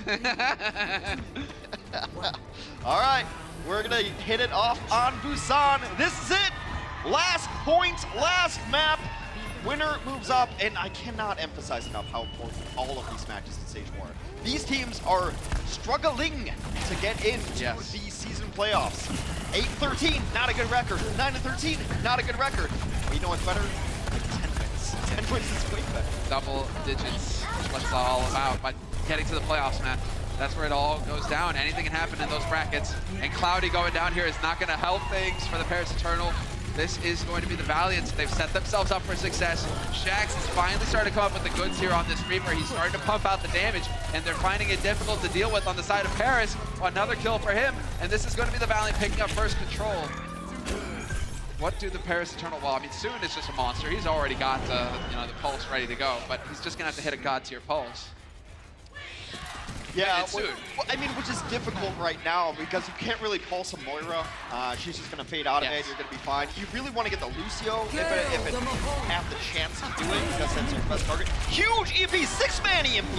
Looking for it. Oh, he gets deleted. Space the hero. Shuts Soon down. Soon was hunting for that perfect pulse. But we're still into the battle here. Paris Eternal with 4 alive, trying to get it done. Nice T-Matrix to cover. A lot of that Blossom, a little damage being dealt there by Shax. Custa comes in with the sound barrier though. That is keeping his team alive, but this is so scrappy. Who is going to mess up first? You're still getting the percentage. I think if that gets to Primal, he's just going to pop it right away. 99%, he gets it, he pops it right away. Yeah, but we lose Cruz, we lose Gray. This is the Los Angeles Valley coming out ahead. They're passing the 50% mark, and that was a lot thrown in on the side of Paris Eternal. Cruz, no sound barrier. Well, I mean, he didn't get to use it, maybe. Means that they are in a tight spot, and now you're hearing the chant start up from the Los Angeles Valiant fans. This is home turf after all, Hex. The home stadium. The wings are out as we climb above 65% here for the Valiant. 1 or 2 fights away. I think you can preemptively coalescence the moment you feel even in danger. I don't know how Paris really tries to initiate this. They don't have any check marks. Yeah, they really don't have a whole lot. Oh, but that's a good sound barrier to kick things off. They need some damage, though. They need some pressure here on the Valiant. The Valiant have just been getting away, falling back, scot-free. Finally, Custa goes down. There's your target. Soon, of course, delivers. There's the pulse on to Custa. Now you got to roll it. Now you got to put the pressure on Karif. Drop Karif out. Get rid of the heals. Yeah, they got Karif very low, but it's not going to be enough. They trade out. Cruz down out of Magnus Finzi. 95%. Paris has to win this fight or it's over. This is it. Everything on the line. They'd have run it all the way back. A monster EMP comes through. Shadowbird, you did it, but it's too little, too late. Your team is going down. And the Los Angeles Valiant, they had to take it to the bitter end. They had to go the distance, but they will win. 3-2, map 5. They got the job done, Hex. Started out really dominant in a 2-0. A little bit of stumbles here and there as they went to map 3 and 4, but the Valiant will improve their overall record. And I said this a couple weeks ago on our show that Valiant is a scary team that you don't want to face in the playoffs. If you're one of the top-rated teams, the last thing you want is a Valiant sneaking into the playoffs. Yes. Being the 12th seed that you have to play at the 7th seed or something like that. Because this team has a ton of talent, a ton of versatility. And you know, I always like to do this, a little love for the Vanquish. Paris played way better than I thought Paris was going to. Yes, that's a heartbreaking loss for Paris. Yeah. You got to give it to him. I mean, Soon played out of his mind the entire way through.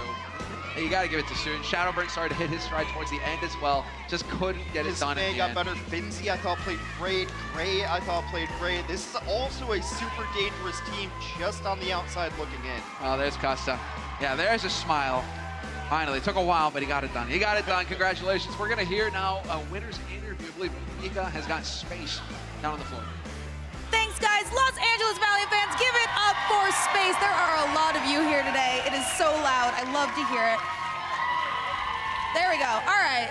So you guys last stage played a lot of triple tank and triple DPS, but now it's 2-2-2 all the way. So how has that adjustment been for you? It's been pretty good. Like our Sombra Tracer comps have been really good. Our dive comps have been really good, but we're struggling on double sniper so far. As you can see, like, I mean, Soon's an amazing player, so it's really hard to shut him down when he's on, but we just have to work on double sniper and we're good.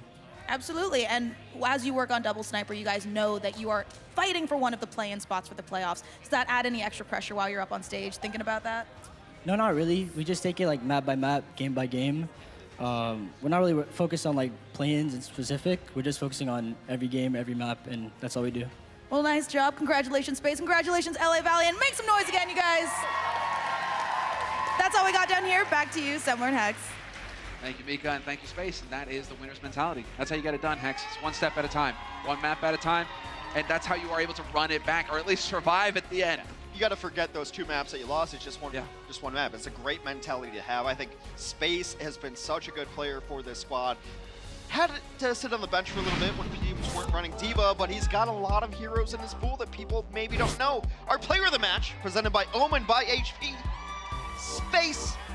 It's usually a giveaway when you get the interview, you know, who's going to be. A little bit, yeah. But there it is. Showed our hand a little bit that way. There it is. We got Space. I mean, Space, he just ruined Shadowburn's day. At least initially. That's my first thought. Because you're coming into it, and you pointed this out as well going into the series. He's a threat as a hog. Yeah. But his D.Va today, he was eating ults left and right. There's so many scenarios in which I want one player to be able to play 2 different things, and I think it's important. We talked about maybe a Widow and a Genji being the same player, a Sombra and a D.Va last stage being the same player. I think this one, you need your D.Va and Hog to be the same guy, to be that guy at the top of the league in both of those heroes, and Space would be the example I point towards. Space gives you that versatility. He's a true monster. Glad to see him competing back on the main stage. Right. It's been too long. It's been too long. So, Los Angeles Valiant, that's it. They managed to get the job done in 3 maps, or 5 maps rather, 3-2. Yeah. Paris Eternal, another heartbreaker for them, but they've got to be feeling good about it. I know it's been 2.5 hours, but we just started the day. We have more matches. That was just our first match out of 4.